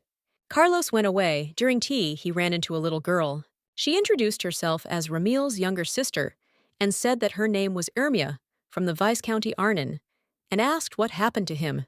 The young man replied that he needed to tell someone something, but he couldn't find him. The little girl exclaimed that he should just say the name, and she would definitely find the one he needed. After thinking for a while, Marinam gave her a small note and asked him to pass it on to such and such a person. The girl smiled sweetly and replied that she would go right now to do what he said, because she knew her. The young man decided that when she came, he would no longer hide as long as possible. Sometime later, when Carol came to the meeting, he was so happy to see her that he immediately rushed to hug her. The girl started pushing him away from her and asking what he was doing in case someone saw him, after which she added that it was dangerous here, so it was better to go somewhere further away. When they sat down on a bench, the maid asked if they weren't supposed to see each other at the weekend. The guy replied that it was true, but he had a chance to see her today. Carol objected that he could get caught too. If he continued in the same spirit, Carlos asked for forgiveness. While the girl was saying that she had actually run away, the guy put a ring on her finger. The assistant exclaimed that it was very unexpected, and the young man said that it suited her very well, after which he added that he was not asking her to marry him immediately or get engaged, but simply to accept him. The girl replied that if he later told her to take it off, she would not do it, so let him know that. So the reason why he visited their mansion so often was because he just wanted to see Carol, and the young man brought such a number of gifts so that he could give something to his beloved. Our heroine was angry to herself. Why did this girl hide such a thing from her? But everything was clearly kept secret for a reason. Then she asked if they were having a secret relationship because he wasn't sure he could get permission to marry. Whether he had already spoken with the Count, the young man immediately became gloomy and replied that no, he would tell him when he returned today. When asked if he would break up with her if she refused, Carlos replied that no, even if he had to leave home, he would definitely stay with Carol. Ramil exclaimed, "Is he a little child or something? Okay? You can imagine that he left home. What is he going to do next? How will he live? What will he eat?" When there was no answer, our heroine thought to herself, who could have known that this guy would turn out to be such an irresponsible person? If he does, this will the two lovers be happy, in the end. She knows the circumstances of these two. The young man is the only child of the Count Carol. This is a fallen noblewoman who sold her title. The relationship between them will definitely be a problem in an aristocratic society. As a result, Ramil said that if such a situation only complicates the life of his beloved, then it would be better to break up. Let him think carefully that if he leaves home without any plan and nothing works out, is he then going to leave Carol and return home? It is better for the young man to break up with her while they are still on good terms. Our heroine thought to herself that playing the villain was easy, but it seemed to be enough, after which she said to stop crying and first develop a plan to convince his parents. Firstly, they don't know anything yet. Maybe they'll be able to get permission if they lie down on the floor and throw a tantrum. When Carlos objected that it was somehow not very good, the girl screamed that he needed to try absolutely everything. If he was afraid, then nothing would happen. The young man brushed away a tear and thanked her for understanding him, as Ramil had said he would start by making a proper plan. Sometime later, the girl asked if everything was okay. She just remembered that serious expression on her face that she had recently made in front of him. Therefore, she was afraid that his mood might be spoiled because of her. But the guy objected that everything was fine. He shouldn't have interfered in this conversation. Then, our heroine stated that he had misunderstood everything, deciding that Mr. Carlos liked her. Why didn't you ask her about this right away? The girl could have at least explained something to him, or answered. Roll muttered that he himself did not know, but to himself he thought that he was afraid to hear it personally from her. Ramil said that in any case she has something to tell him. She doesn't brag about it, but she has never dated anyone, so he has nothing to worry about for sure. In the future, there will be no one who could love her, so there is no need to worry about such things. The young man looked at her and objected that someone would definitely appear who would love her. The girl is strong and also incredibly caring and beautiful. He is sure that there is someone who admires her from afar. Our heroine did not understand what just happened.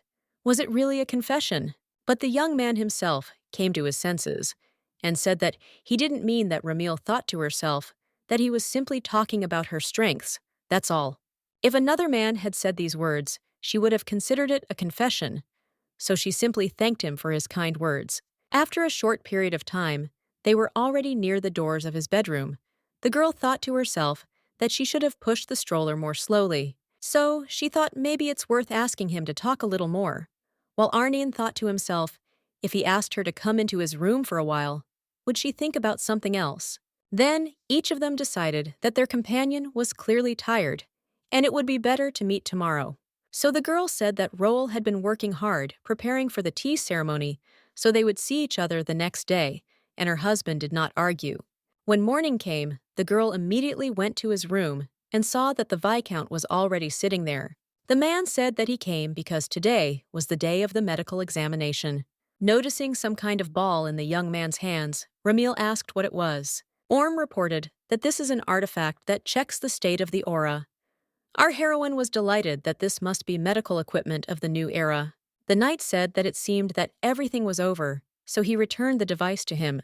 There was no reaction to the word the girl noticed that he had hoped so much. That's why he now had an upset expression on his face. In the original work, when he lost his temper and plunged into darkness, his aura was restored. I wonder if there is another way, for example, find medicines that strengthen select additional food products. Walk with him every day and try to establish contact under the guise of physical training. The man asked him if he had had any problems sleeping lately. The guy replied no. The Viscount reported that nevertheless his health was improving. He looked nicer compared to when they lived in the capital. Our heroine exclaimed that it was simply wonderful. Her husband replied that it was all thanks to her. When Ramil tried to say that she had done nothing, Orm shouted that improving the master's environment had had a huge impact, so she should be more confident. Also thanks to the girl, the doctor had more opportunities to do various research. Remembering the question about whether he had had problems with sleep lately, the guy thought that it would be better for him not to talk about it now. Last night, as he went to bed, the young man thought that they had dealt with Carlos, so now he could rest easy. But suddenly, he felt a strange tingling in some parts of his body, as if some kind of beetle was crawling. After which, the young man was seized by a wild pain in his chest, so much so that it was difficult to breathe. Roel recalled Orm's words that pain may arise in other parts of the body, if not in the legs. This is a common syndrome in people with paralyzed nerves and sensations, and this pain arose in any case. It is necessary to call someone for help. But if the gentleman does this, then everyone will start to worry because of him, and he doesn't want that. Therefore, the young man just needs to hold on a little longer, because it should get easier. This is probably just the body's reaction to the fatigue that has accumulated during the preparation for the tea ceremony. Watching them chatting sweetly among themselves, the young man was once again convinced that it was better to say nothing. Meanwhile, Sibiri took the little girl for a walk in the market square. The little girl said that it was very tasty, and that it was the first time she tried it. The guy replied that it was probably because this seasoning was made especially for their family. Then the young man saw that she had soiled her mouth, so he sat down and began to wipe it. The little one was indignant that she could do it herself. The young man noted to himself that now she looked much brighter than on the day he met her for the first time. More precisely, she was bright the first time, too. She just didn't get the attention that others were giving her. Suddenly, Sibiri heard the sound of hooves, so he turned around and saw a carriage rushing towards them at great speed. The young man managed to grab the baby at the last moment and quickly jumped to the side. A little girl heard a faint cry for help coming from the carriage. When the guy started asking if she was okay, the little one exclaimed that they had problems. Ermia just heard a child's voice coming from that carriage asking for help. The young man immediately rushed after her and shouted for the coachman to stop immediately before he pierced his neck. After the man stopped and expressed outrage at what was going on, Sibiri said he needed to conduct a search. When he suddenly opened his cloak, he saw a small puppy sitting in a cage and trembling all over. The young man hissed at him to show him his animal trading license immediately. When there was no answer, the guy asked if there really wasn't one on their land. Animal trade was only allowed to people who had obtained a license. Doesn't he know the laws that were created because of those who hunt prisoners and animals? Then he ordered his knights to seize him immediately and added that they would learn all the details in the castle. While they were tying him up, the man shouted that it was the first time he had done this, and that they should forgive him for the first time. The girl pointed her finger at the puppy and exclaimed that this little one was asking her for help. Sibiri wondered to himself if this little wolf cub was really a prisoner. When they returned home, his parents asked him if he was crazy too. How could he bring a wolf into the castle? Was it really impossible to tell a puppy from a wolf cub? The young man muttered that the little girl had asked him about it very much. The baby replied that it was her fault Ermia was too stubborn with him because she was very worried. Liera and Seal immediately changed their rhetoric and said that if you think about it, just one wolf cub in the house wouldn't hurt them.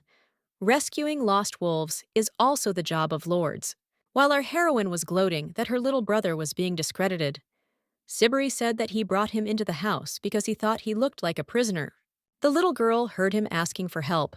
The girl replied that no ordinary animal would talk to them, so the probability that he was a prisoner was very high. Then she looked at the animal and said that they also wanted to chat, whether he could turn into a human.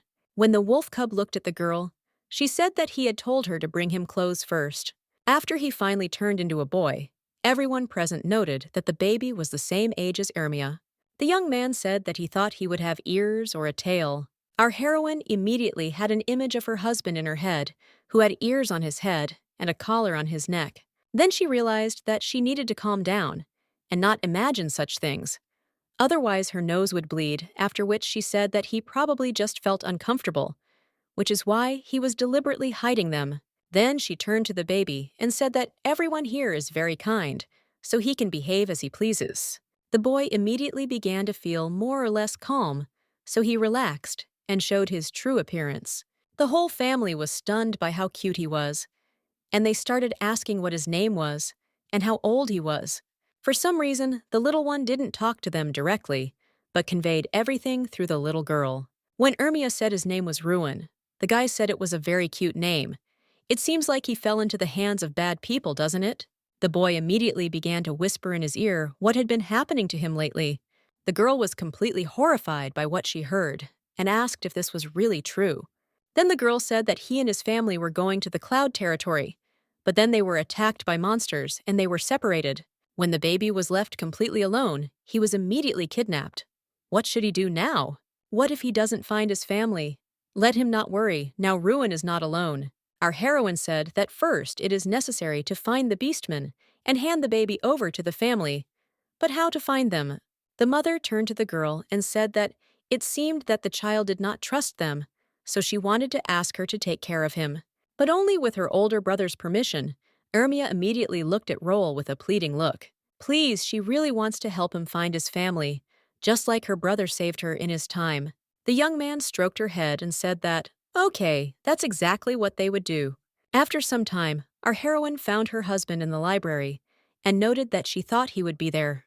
When the girl opened her eyes and looked at him, she was simply dumbfounded and remained standing with her mouth open. The young man was wearing glasses and asked why she was looking for him. Ramil began to mumble incoherently that he put on glasses for what? The guy explained that he wanted to study the beastmen, but it was hard to read because of the small print, so he had to put them on. When he started to take off his glasses, his wife screamed at him to stop so that he could sit in them just a little longer. She thought to herself that it was a treat for her eyes.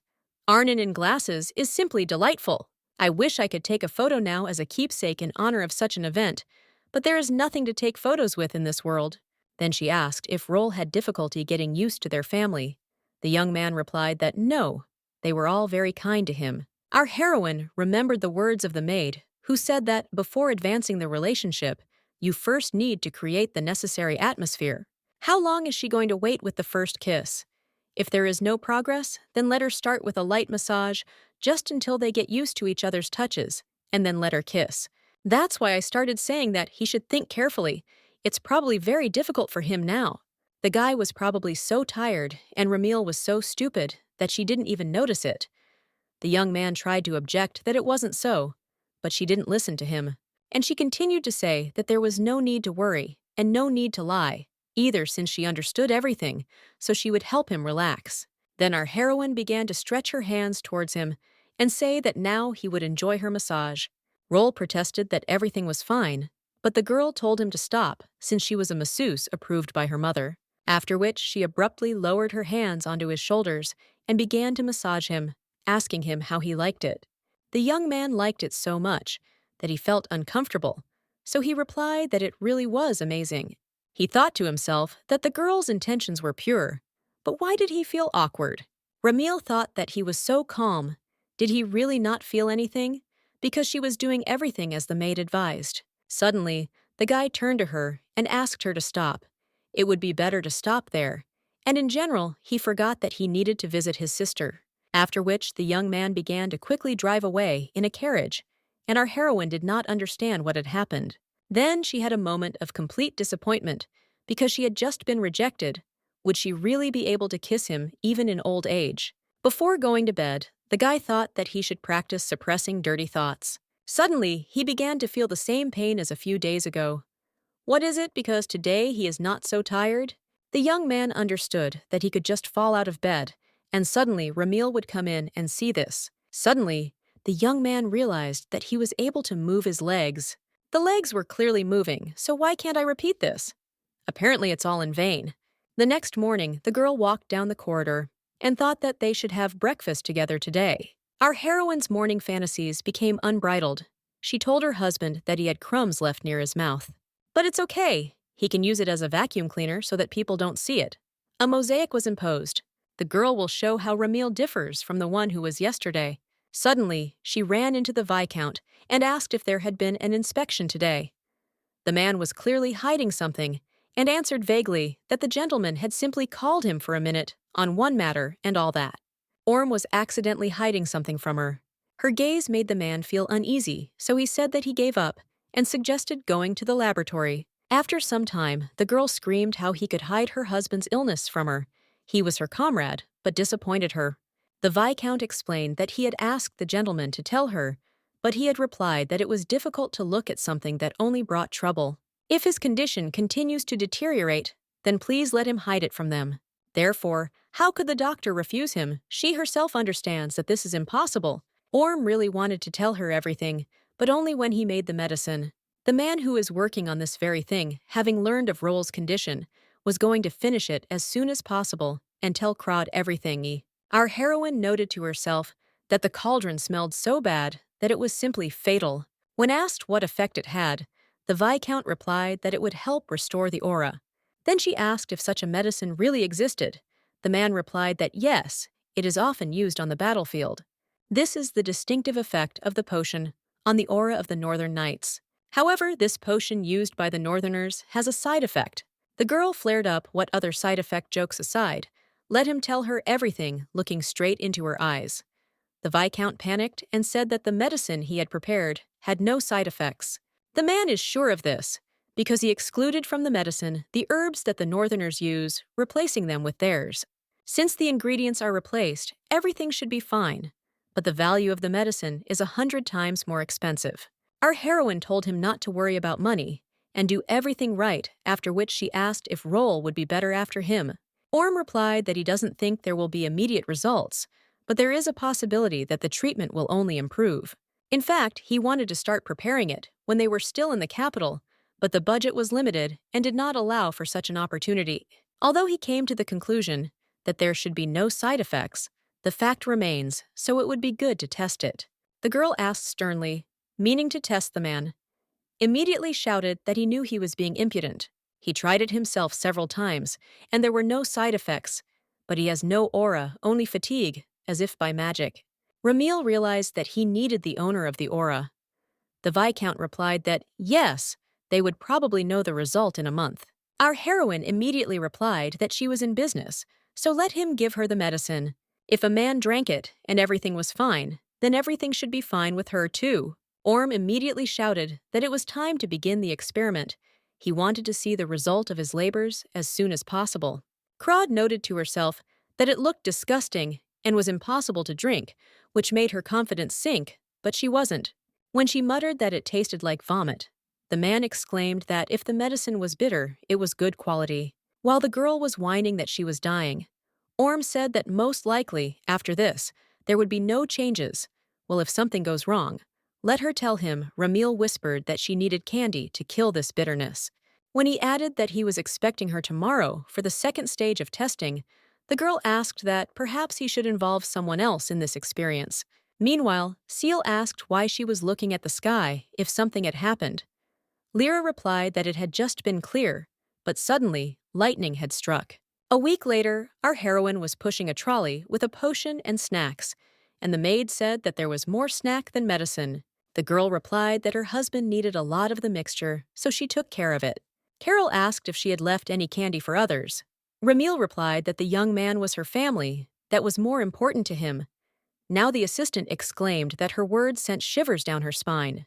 Crod added that her father and mother probably took care of this in advance, because her father also loves desserts. In any case, the young man still comes first for her. Entering his bedroom, the girl said that it was time to take his medicine. This is something new that the Viscount has prepared. He learned about it thanks to the Northerners. It strengthens the aura and must be drunk once a day, so she believes in it. The young man looked at the potion and said that he would definitely drink it, but a little later. But our heroine objected that she had to be convinced of this, so let her drink it now while she was here. Looking at his miserable appearance, Ramil noted that who would have thought that the cruel Roel would behave like a bun. Therefore, she asked if he knew how much a cup of medicine costs. This is the resident's expenses for a year. But if he does not drink, then all their work will be in vain. Does he want this? The young man asked for forgiveness, since he did not know this, after which he immediately drank it all in one gulp. Just like our heroine, he immediately began to have a gag reflex, after which she handed him a candy and told him to have a bite as quickly as possible. The young man involuntarily grabbed her hand and asked for forgiveness, since the taste was very bitter, even after the candy. When asked how he was feeling now, the guy replied that it seemed like nothing special had happened.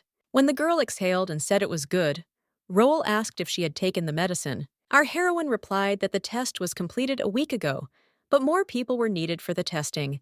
Therefore, their entire family was involved in the experiment on this medicine. Arnon muttered that they tried so hard, and he didn't even know about it. Ramil asked for forgiveness for hiding it from him. She thought that if he found out about it, he would be against it. When the guy tried to answer something, she interrupted him and said that the experiment was for his own good, which is why she didn't tell him. He suddenly said that he was upset because the girl did not take care of herself and did everything for him. But the young man is very grateful to her and her family, so he will try to recover with all his might. Our heroine thought to herself that if it were Roel from the past, he would continue to bend his line about what burdens everyone. Maybe they became a little closer. Meanwhile, Ermia and Siberi watched the boy who stood near the window and prayed. The little girl sighed heavily and said that, although he had promised to go to bed early, she still looked out the window. The guy explained that the little girl was simply very worried about her family. The girl came up to him and said that his family would be fine. She knew that the beastmen were very strong. The kid asked, then why they still haven't found him? Maybe they just forgot about him. Even Ermia can't know the answer to this question. The girl exclaimed that the forest was simply very big. That's why they hadn't reached it yet, so she should go to bed. Suddenly, they would arrive at dawn. Now let him close his eyes tightly and believe her that everything will be okay. Then the little girl took his hand and said that she wanted to pray for his parents to return as soon as possible. Please let him not take them away, as happened to hers. The young man thought to himself that even though it was late, he should start looking for Ruin's parents himself. Sometime later, during tea, the Viscount asked how the guy was feeling today. Roel replied that, to be honest, after taking the medicine a few days ago, he felt pain that began to appear more often. The man asked if he meant that the old pain had returned. The young man objected that no, it would be weak but frequent, so there was no need to pay attention to it. Orm asked if this meant that the pain was decreasing. Arnon replied that it was, and very much so. The Viscount did not understand whether to pay attention to these frequent pains or to say that the situation had become even worse, not taking into account that the pains had weakened but had become more frequent. After which he stated that they had two options. First of all, it was necessary to reduce the amount of pain, and to do this, they would reduce the dose of the medicine. The young man muttered that it turned out that it was still necessary to take the mixture. Orm replied that it was just his guess, but he thought he should reduce the portion. The knight replied that he would continue to accept it, as he did not think he was ready to give up right now. It may sound stupid, but he believes that more frequent pain will have its effect. When asked what prompted him to think this way, the guy replied that it was nothing special, just his intuition. Once he almost lost when he followed the plan, but following his intuition, he won the fight. The man noted to himself that since this was the intuition of a war hero, it was better for him to remain silent and do as he wanted. Then he decided to ask how his relationship with Lady Ramil was going. Looking at his stunned expression, the doctor added that he didn't know all the details. It was just his interest. It seemed that they had become very close, but there were moments that were upsetting. Orm says all this just in case, since there is no guarantee that the favor of other people can last forever. What does favor giving or receiving something forever mean to him? Meanwhile, the maid was thinking about the need to write a reply letter to Carlos, but she was very tired. While the lady is busy with plus books, you can try to get some sleep. But in front of her door, she saw a young man and noted to herself that she was going to take advantage of the moment and take a little nap. And then she asked if he had arrived to the lady whether she needed to be informed of his arrival. But unexpectedly, the young man said that he had come to her. Carol started babbling. If the mistress finds out about this, she will simply destroy her.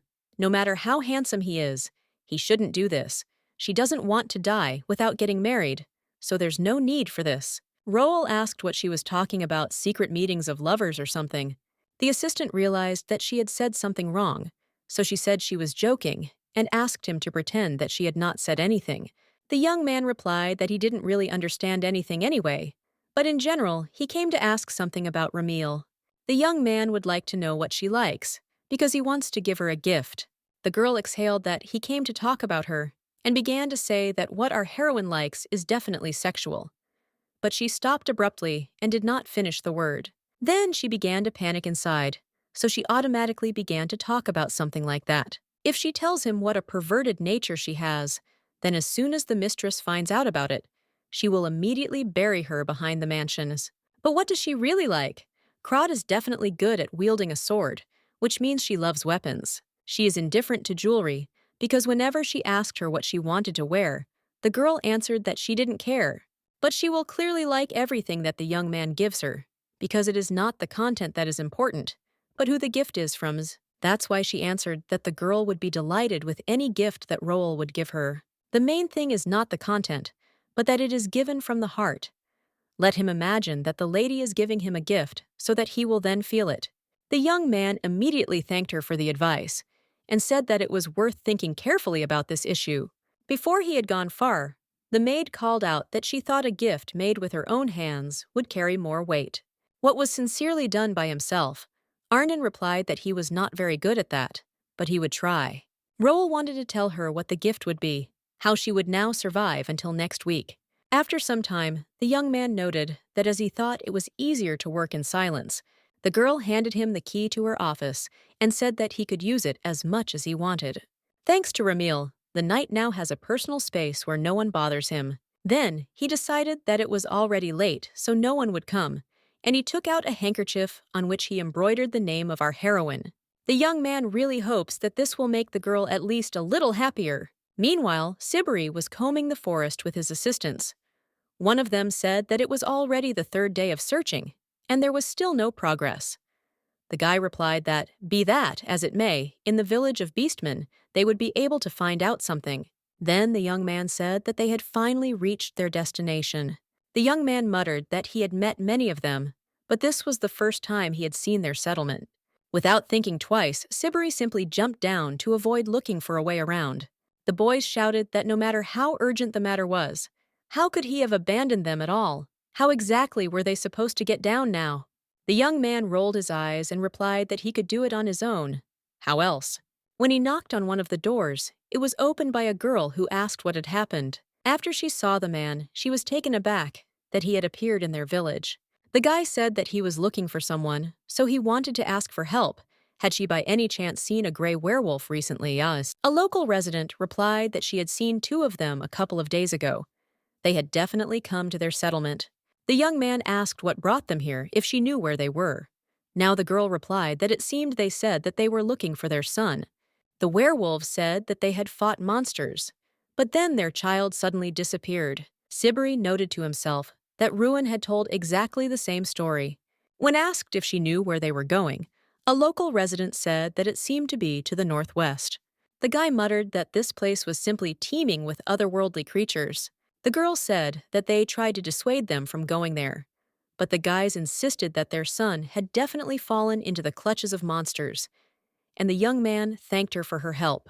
When he finished speaking, his knights arrived just in time, muttering breathlessly that they would simply die now. The gentleman reported that the investigation was completed. Now they have two options and let them choose. Either one will run for help while everyone else waits in the village, or they collect their thoughts and head northwest on their own. The guys thought to themselves that this place was simply teeming with monsters. Would they be able to cope, or did he want them dead? After which, one of them asked what in fact was the reason for such a hurry. The boy replied that he felt sorry for the baby who had lost his parents. They were the inhabitants of their lands, so they should help them. He's not exactly sure, but according to the boy, his family wanted to move and settle on their lands. Otherwise, there's no other reason to take such a risk by crossing the border, since only the crowd are kind to the beastmen. As far as they know, it is the Count's duty to protect the territories and its people. That's why he is in such a hurry. So which option will help them find the Ruan family faster? The boys muttered as if they had no other choice but to go to the mountains. Meanwhile, after the battle with the monsters, the woman told Rubel that everything would be fine. Their son was alive anyway. The man replied that he knew. The girl asked him why he felt sorry for himself if he knew. The young man replied that he was simply afraid for him. The wife hugged the young man and said that everything would be fine. There was no need to worry so much. Suddenly, they heard some rustling behind them. It was footsteps and the smell of a person. The woman screamed, "Who is it?" If it is a man, then let him show himself immediately. When a silhouette began to appear in the distance, and the boys saw that he had a sword, they realized that it was a knight. The girl immediately took a defensive position and began to growl loudly. But it turned out to be Sibiri, who asked if they were by any chance Ruin's parents. The woman looked at him in bewilderment and asked, "Does he really know their child?" The young man said that his name was Sibiri Crade. The boy has recently been under county protection. The boys were shocked that their child was in his estate and asked what he was doing there. When the boy replied that they had accidentally stumbled upon him and taken him in, Rubel burst into tears and began to thank him for his help, as they were very worried about their child. The young man asked if they were the only werewolves here. The girl replied that no, let him wait a little, and she would call her relatives. The baby's father explained that they were scattered around the area, but thanks to him, he shortened the search time. After some time, the long-awaited meeting of the parents with their child took place. The whole family watched this picture with great emotion and could not rejoice enough. Ramil jumped on her brother and said that he was just a handsome man. He tried so hard and reunited the family. The guy asked her to stop behaving like that in front of the guests. One baklava was enough. The girl exclaimed, "Who was this one so embarrassed because of a compliment from her sister?" "Here's another hot kiss!" The young man yelled for her to take her lips away from his face. The father declared that on this occasion, he proposed to arrange a grand dinner. Now that the family is back together, it's time to celebrate, so it's time to move to the dining room. During the meal, the man asked if he could find out why they had decided to go to Krod. The girl replied that the situation in the kingdom of Mornin had become more complicated with the arrival of the new queen. She tried to drive out Princess Riari and make her son crown prince. Therefore, the nobles from the faction of the deceased queen and the current one are at odds with each other. At that time, she showered them with money and gave them food in exchange for her legitimacy. But when problems arose in the economy, Her Highness stopped sponsoring them. The kingdom is now unbearable to live in. It is about to meet its end. Seal noted to himself that he had heard disagreements with the arrival of the new ruler Shin, But he didn't think that everything was so bad. Liera intervened in the conversation and asked what they planned to do next in Crowd. The husband and wife answered in one voice that their pack would like to become county soldiers, as they know that werewolves are excellent defenders of their territories.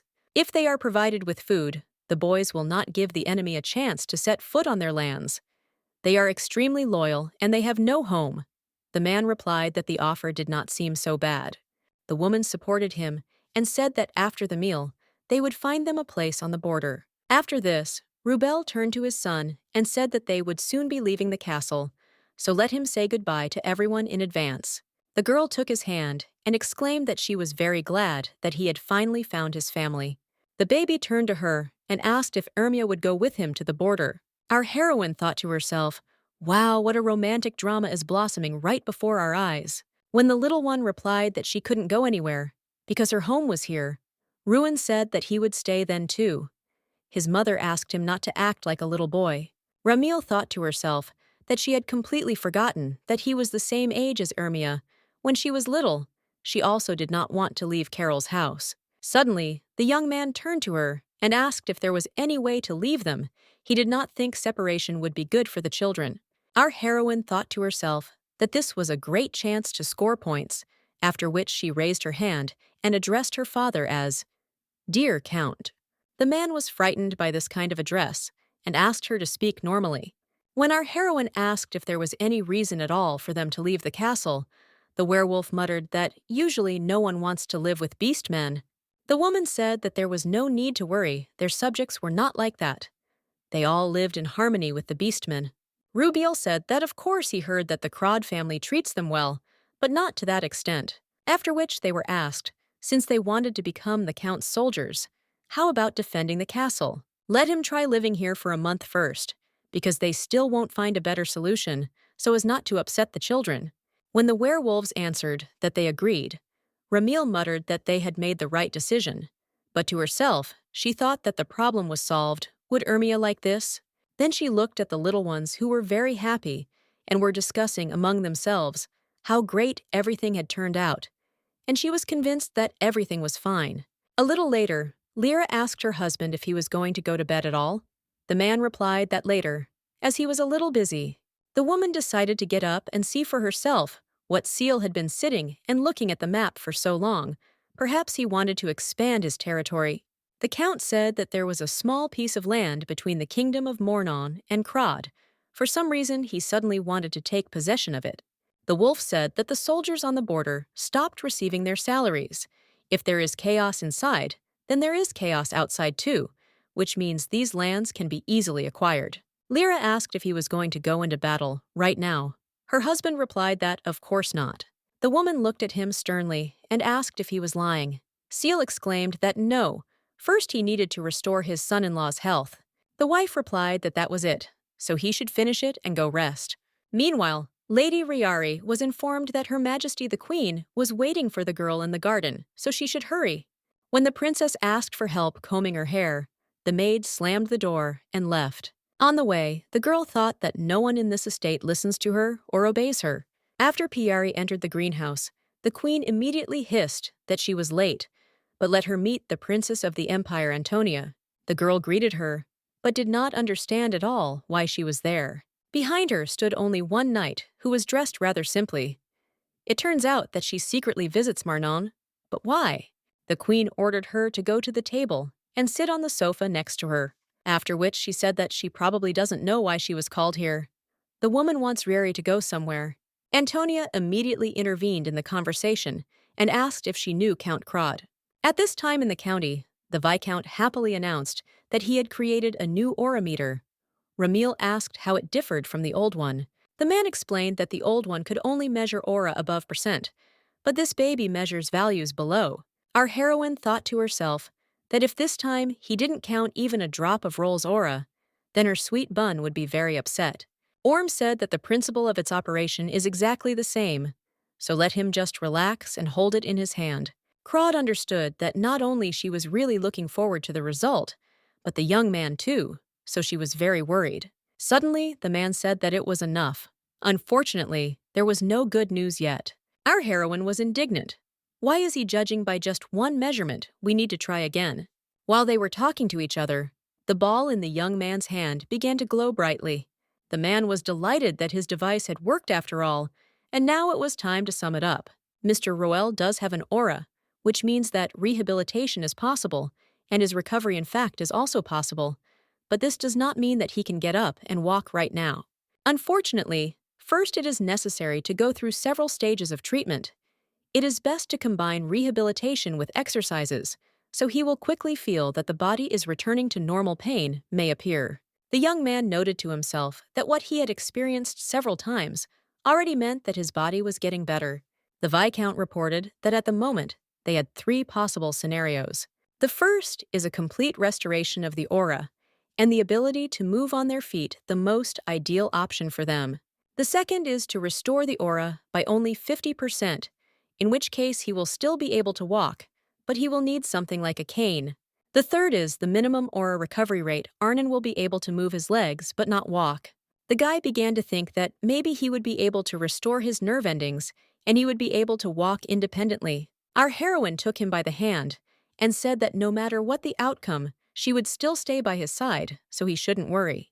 Roel thought to himself that even a few of his words gave him confidence. He wanted to thank her for believing in him more than he did. If only his legs would get better as soon as possible, he would be able to welcome the warm spring together with Ramil. After which he thanked her and said that, strangely enough, he felt better, and all thanks to her words. The girl thought to herself that if the Viscount had not been there, she would have already kissed him. In the original, Roel was able to fully recover, so she hoped that there should be no problems. After some time, the young man finished making a gift for our heroine. Then I noticed that it turned out a little crooked, so it was annoying. After which, I decided to redo my handicraft so that everything would turn out perfect. But a little later, suddenly, his legs began to hurt again. But thanks to the girl's words, it was a little easier for him, and he decided to hold on for her sake. Then he remembered about the painkiller, but it was standing on the table at some distance from him. At the same time, the maid tried to persuade Ramil to give her the book, but the girl objected that the most interesting part had only just begun. Carol said that her patience was not infinite. Did she really want her to tell Roel that Ramil was reading indecent books about young ladies? The girl exclaimed that if it would help them, then let her tell right now. Suddenly, our heroine began to feel very anxious and realized that something had happened to her sweet bun. When she declared that she would go to him at once, the assistant muttered that the erotic books had robbed her of the last grain of fear. As she quickly ran away, the maid thought to herself that she would finally be able to read that very moment. After Ramil knocked on the door and called him, there was no reaction. She could not understand what was going on. Maybe he was already asleep. But as soon as she heard him scream, she immediately opened the door and asked what was wrong with him if his legs hurt. Roel exclaimed that everything was fine. He just needed a painkiller. He shouldn't worry and go to sleep. Our heroine replied that she knew that he had been suffering from pain ever since that day of tea drinking.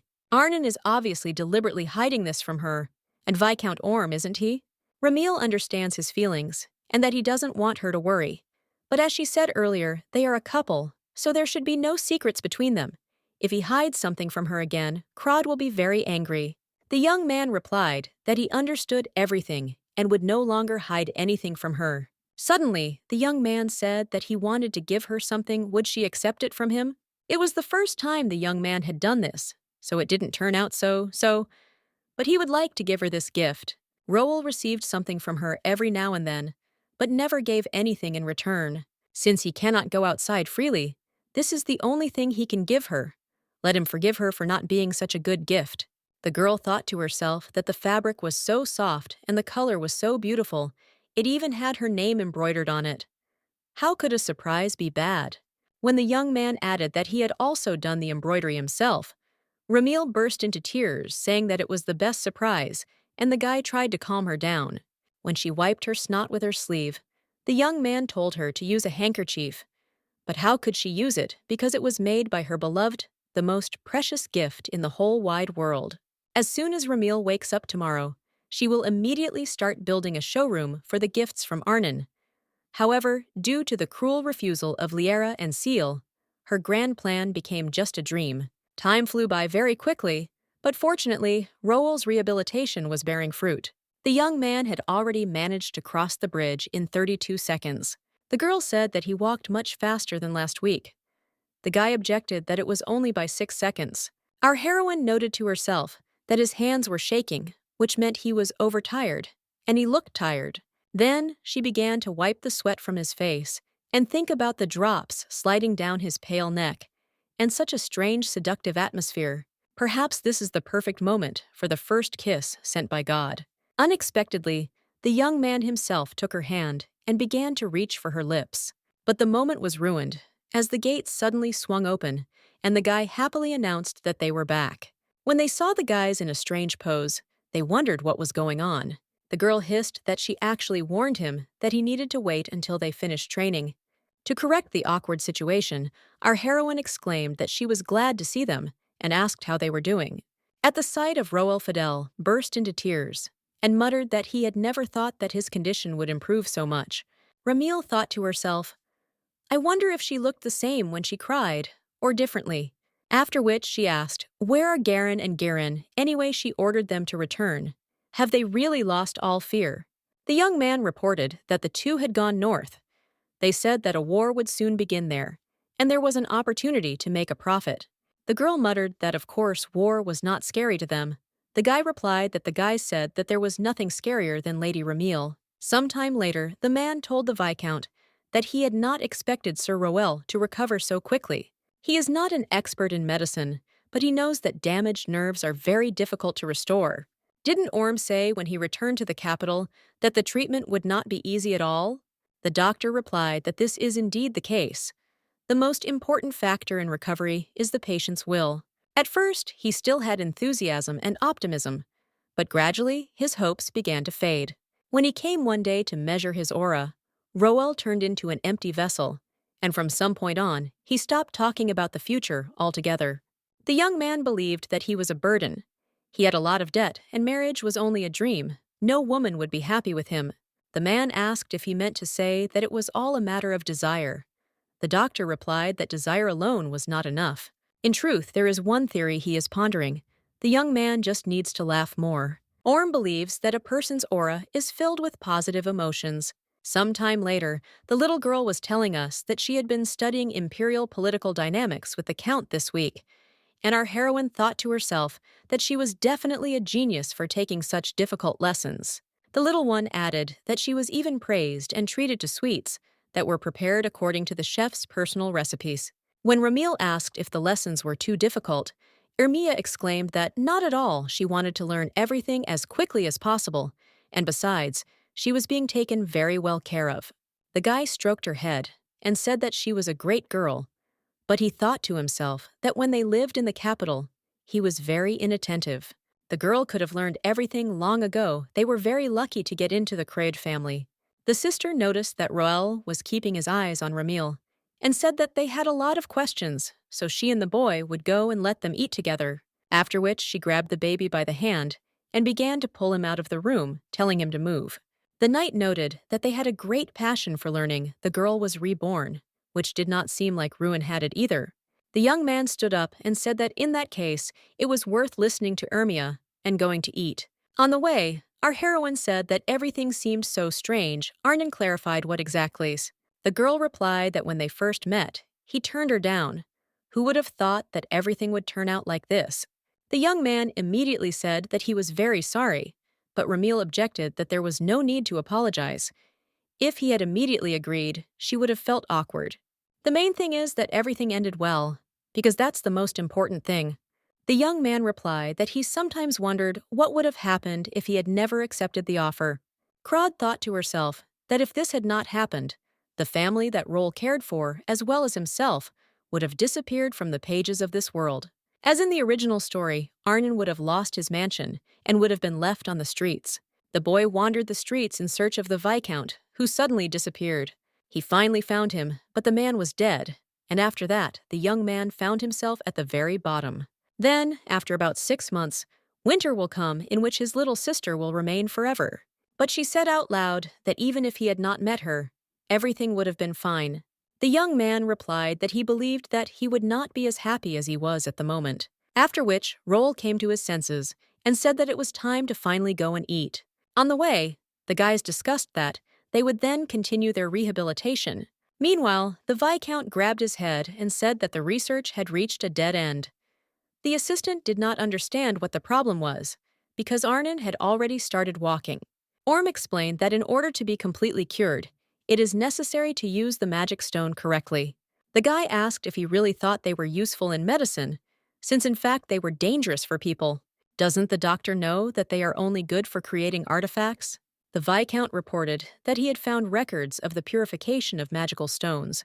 The man muttered that if one thought logically, the purified ones should be safe for people. Only a first-class magician can obviously do this, but where can one be found? Orm replied that he had met such people, but they all insisted that they were not able to make such things. These notes were left behind by a famous physician of the Kingdom of Mornon. He can be trusted, which means it is possible, but he cleaned the stone with an unknown force. The problem is that he did not say which one, and the man himself has no idea how to cleanse the stone, which even magic could not master. When a talented person takes it in his hands, the stone will shine purified from black. It will turn into white, and only in special cases will it become transparent. The assistant muttered, "It's amazing what an unusual description." Meanwhile, the boy picked up the stone that had fallen on the floor and returned it to them, and the Viscount thanked him for this. But suddenly, he noticed that this was a magical stone of proper purification. It was simply incredible. Orm shouted that he would give him as many magic stones as he wanted. Just let him show how he did it. It's okay if it doesn't work out. Just let him relax and try to do the same thing as last time. The boy simply took it in his hands, concentrated, and the magic stone began to shine. The doctor said that he never thought that this object could actually be like this.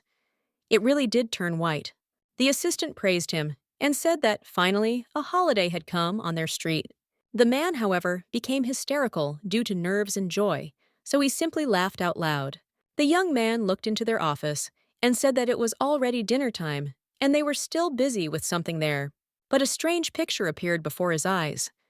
The children were huddled together in fear. The doctor was screaming like a madman, and the assistant was asking him to control himself. Suddenly, the man calmed down and ominously whispered that he could finally continue his research. The guy didn't understand what was happening, why he was smiling, like that were all scientists so crazy, or was the research too complicated? When the children saw him, they immediately rushed to hug him, sobbing. Roel asked what was going on here. The assistant was just about to start explaining, but didn't have time. Suddenly, the voice of the Viscount was heard exclaiming that his patient had arrived, and he had been waiting for him. Thanks to the werewolf child, they now have a way to cure him. Namely, everything should work out with this magic stone, which is purified by the forces of Ruani. This child is their hope. The young man was so taken aback by what he heard that he did not even know what to say. A few days later, when everyone was gathered, our heroine thought to herself that she had not expected her mother to come, because she thought that, after that examination, she would not show her nose here. Orm began to tell that he first met with the boy's parents. Purification is either a unique ability of beastmen or is not connected with it in any way. But it turned out that none of them knew about the power of purification. In fact, no one had ever done it. Ramil thought to herself that if every pack had the ability to cleanse magic stones, then the rumor would have spread long ago. There was not a word about purification anywhere, and there was not a single line in the original work either. Roel asked what to do next. The man said that he had called them here to tell them something. This medicine is made from the previous potion, and a magic stone. It is able to restore the destroyed core of the heart. Ramil asked about side effects. The doctor answered that there are none as such, but problems may arise at the beginning of the treatment. The medicine made from magic stones is much more powerful. Its elements will clash with the remnants of Arnon's aura, so it can be very painful. Kraud noted to herself that his face was glowing. Was he really that happy that the aura could be restored? But still, she should prepare for anything. Therefore, I asked her to please tell me everything about the possible side effects. Orm said that she compared the supposed symptoms with the ones she currently has. Firstly, some part of the body may become paralyzed. Since he will have to constantly spend stamina and aura, he will often want to eat and drink, purely hypothetically. While walking, his legs may suddenly give out, and there is also a small risk of cramps in his sleep. Our heroine thought to herself, how can this be called a cure? If everything continues like this, then he will not be able to walk for the rest of his life. The woman said that after taking the medicine, they would have to deal with its side effects. It seems that it would be better for her to look after her husband herself, so it is necessary to divide the room between the two. It dawned on Ramil that she was hinting at a life together. Could she really hold his hand all night? The long-awaited moment had finally arrived. But suddenly, the guy objected that maybe it was worth just stopping at regular visits. Liera said that if something happened to his body, help would not always come at that very second, whether he thought about it or not.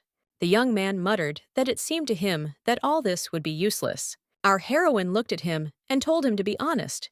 He just didn't want to share a room with her, did he? The young man exclaimed that that wasn't what he meant.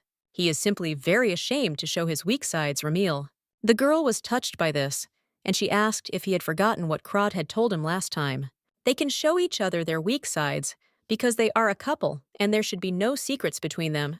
After thinking for a while, the young man asked her in that case to take care of him from now on. After some time that very moment came. The doctor said that since he was drinking the medicine for the first time, half a bottle would be enough. The girl asked if it was okay that they hadn't done any testing. Orm replied that this drug was for restoring the core. If they tested it on people with an intact core, they wouldn't get any results. Our heroine noted to herself that she was very worried, although she understood that Roll was even more worried. The young man thought to himself how much it would hurt this time, but then decided that now was not the time to whine. This was all for Ramil. The young man then immediately began to take the medicine and noted to himself that it tasted like just ordinary water. But literally, a moment later, he was struck by terrible pain. Our heroine immediately began to ask if everything was okay. The doctor said that he understood that he was in a lot of pain now, but he had to let everyone know how he felt. The young man replied that his legs felt like they had turned to stone and were very painful. When asked if anything else hurt, the guy replied that the same thing was happening with his hands. The girl immediately took his hand and began to mentally ask that it at least not hurt so much. She felt bad because she could only stand and watch. The young man looked at her and said that thanks to her, he could endure this pain, so she would not look at him with such eyes. After these words, the guy simply fell down and lost consciousness, and Ramil asked him to come to his senses. The man said that as he thought the time had come, our heroine asked what he was even talking about. He needed to be saved. Orm exclaimed that he had completely forgotten to warn him. He thought it was hard to bear the sharp pains while remaining conscious, so he mixed the medicine with a sleeping pill. He wanted the guy to fall asleep right away. But if he overdid it with the dose, the sleeping pill would greatly dilute the ingredients of the drug, after which he muttered, "Is she really crying?" Krod exclaimed that she thought he had died of pain. The Viscount asked her for forgiveness and told her to leave the care to him and let her rest. The girl objected that everything was fine. When she got tired, she would rest. It would be better if the professor went and rested if he overloaded himself. Then who would make the medicine for her husband? He was busy making it all night, so he could barely keep his eyes open if he refused. Then she would knock him out herself. The man replied that he understood everything. Then he would take a little rest, if anything. He would be in the laboratory, let him call if anything happened. Taking a look at the young man, our heroine could not understand when he had managed to sweat so much. It is urgently necessary to wipe his face with something. It will not be a big deal if he looks into his drawer. There she saw a large number of unfinished handkerchiefs on which he had tried to embroider her name. The next morning when Roll came to, he saw Ramil next to him and asked if she hadn't slept all night. The girl replied that she had taken a short nap and asked how he felt, how his legs were. The young man replied that everything was fine. He felt much better than yesterday.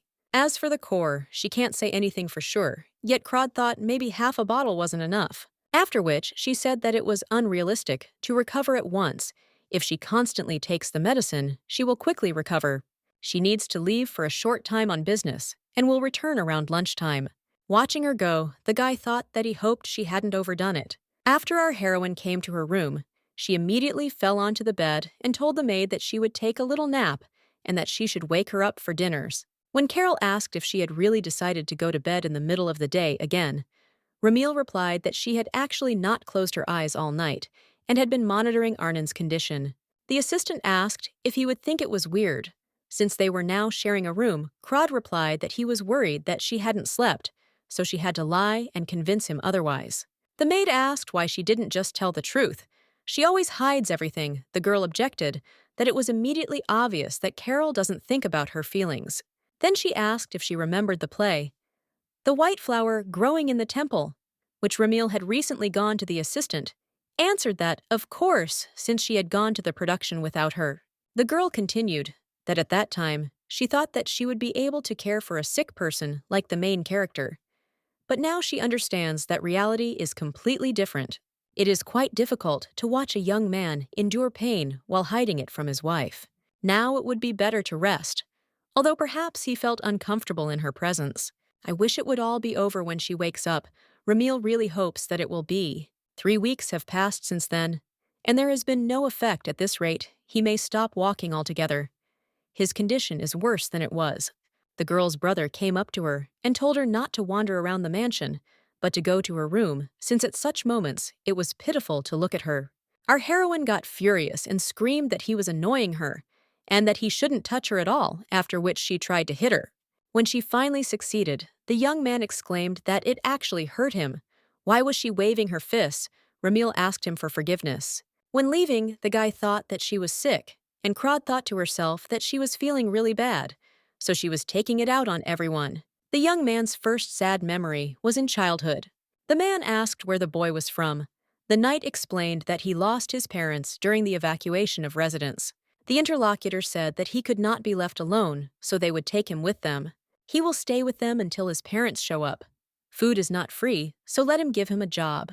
Over time, he began to be taught how to use a sword. The man was told to concentrate, and every time during a strike, his posture should remain straight.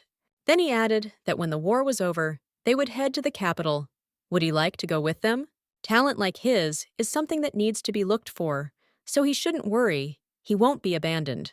After one of the battles, the young man shouted the name of the commander and tried to find him, but he did not answer. After some time, the guys were discussing that they say that all the mercenaries were killed in this war. They were lucky to survive because they stayed in the rear, but the Flash Knights were ambushed and killed. Roel experienced despair twice when left alone, so he decided to become a volunteer. He was told that training would begin tomorrow, that he should not be late, and that if he suffered, they would not abandon him. Arnin thought to himself that he would study diligently and would definitely avenge his commander. Initially, there was a desire to avenge parents and mercenaries, but gradually it lost all meaning.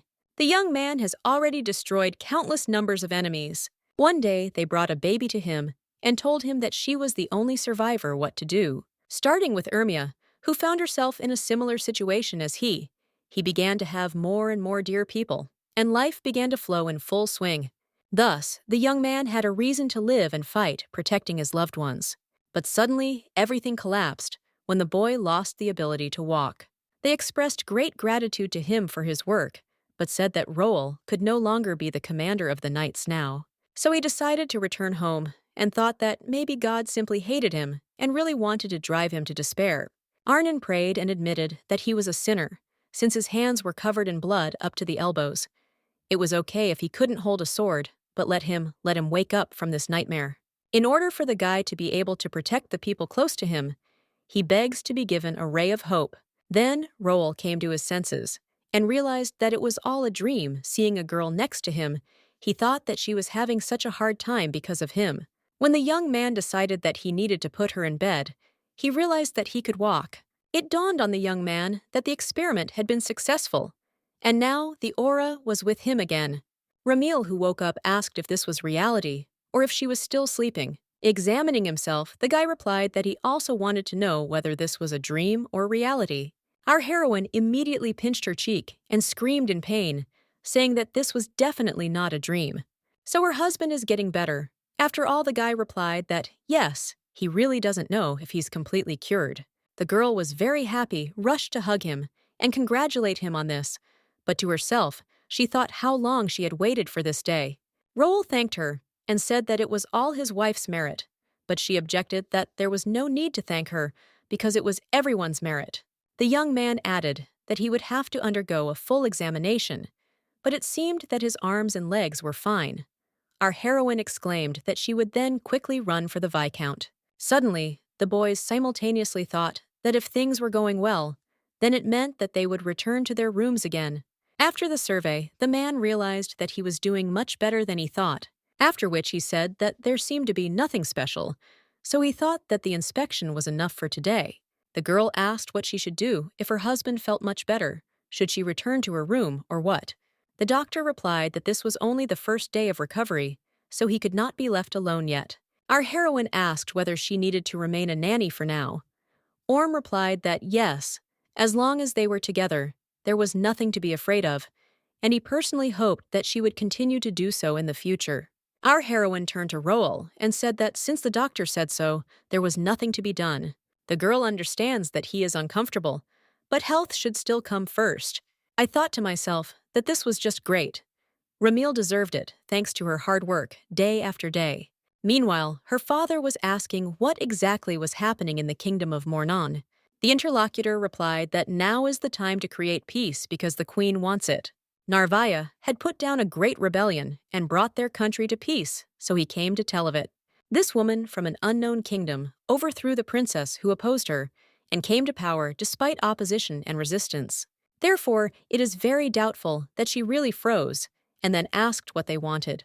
The man coughed and replied that they would like to send a delegation to them. If the count allows it, will be headed by Princess Piara. Seal thought to himself, although she is powerless against the new stepmother, she is the legitimate heir to the throne.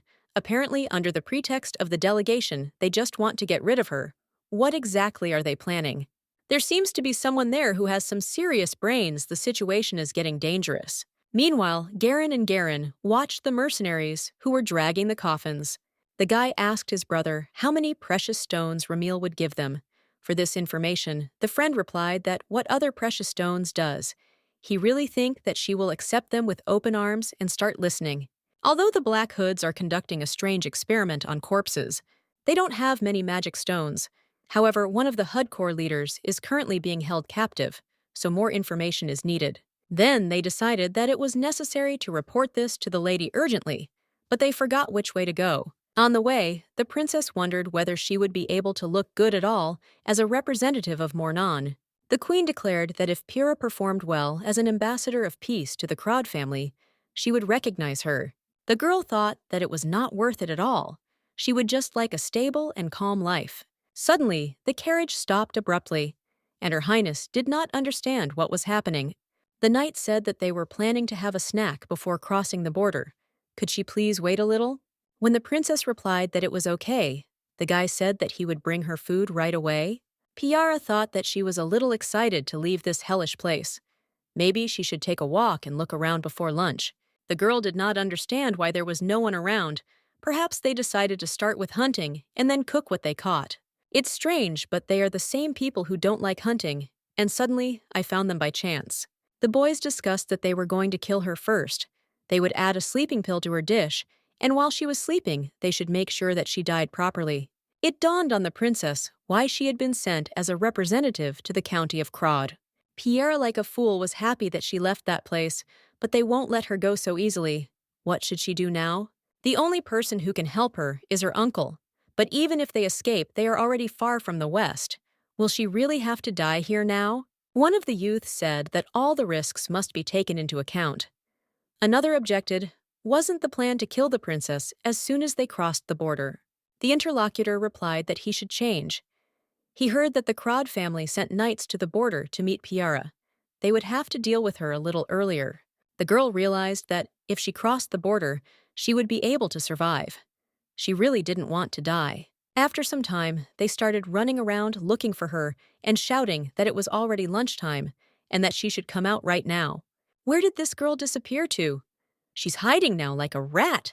When they went the other way, the girl thought to herself that she was very weak. If she had known that this would happen, she would have taken fencing lessons. After which she realized that if she crossed this river, she would quickly enter the territory of the county of Crod. There was no time to think, as the cries of the knights were heard shouting that she needed to be captured and not allowed to escape. The princess grabbed the stone in her hands and ordered them not to come near her. The boys laughed loudly and asked what she was going to do with him anyway. After which, one of them poked her in the throat with a sword and asked what was she really threatening them like a little child. The princess wondered if she would really die and asked to tell her the reason why the queen wanted to kill her. The young man asked her if she would understand if he said that her death would cause war. If Piara dies, it will be a reason for them to start a war with Krod. Suddenly, the hand with which the young man held the sword was pierced by an arrow. It turned out to be Sibri Krod, who arrived just in time and caught this picture. While the boy was wondering what was going on, the princess immediately rushed to him and began to beg him to help her. The detachment commander shouted that they were standing rooted to the spot and that they should attack him immediately.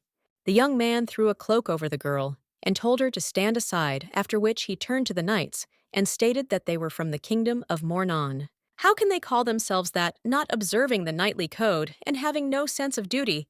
After a short period of time, Piera wondered how he managed to cope with so many people. Krod came up recently, which means he is from a family of knights, and is simply incredible. Sibri thought to himself that he tried not to touch the vital organs, but apparently there was poison in them. Could it all have been planned in advance? When the young man asked if everything was all right, the princess exclaimed that it was, and began to thank him for saving her. After she said her name, the guy realized that the girl was Princess Mornon. Then he said that he wanted to clarify, just in case, whether these knights had been rude and ignorant towards her. Piara replied that yes, the royal guards wanted to kill her. The young man picked her up in his arms and said that as a gentleman, he could not allow the princess to walk barefoot. He will try to go slowly, but let her still hold on tight. The girl wondered whether she should go to their mansion, because most likely it would cause a war, and she could not allow the man who saved her to suffer. Therefore reported that the attempt to kill her was to foment war between Mornon and Krod. If she dies in the count's mansion, his family will be blamed, which will become an excuse for inciting hostilities, so she cannot go to them. After which, she thought that after these words, he would probably abandon her in the forest. But she did everything right.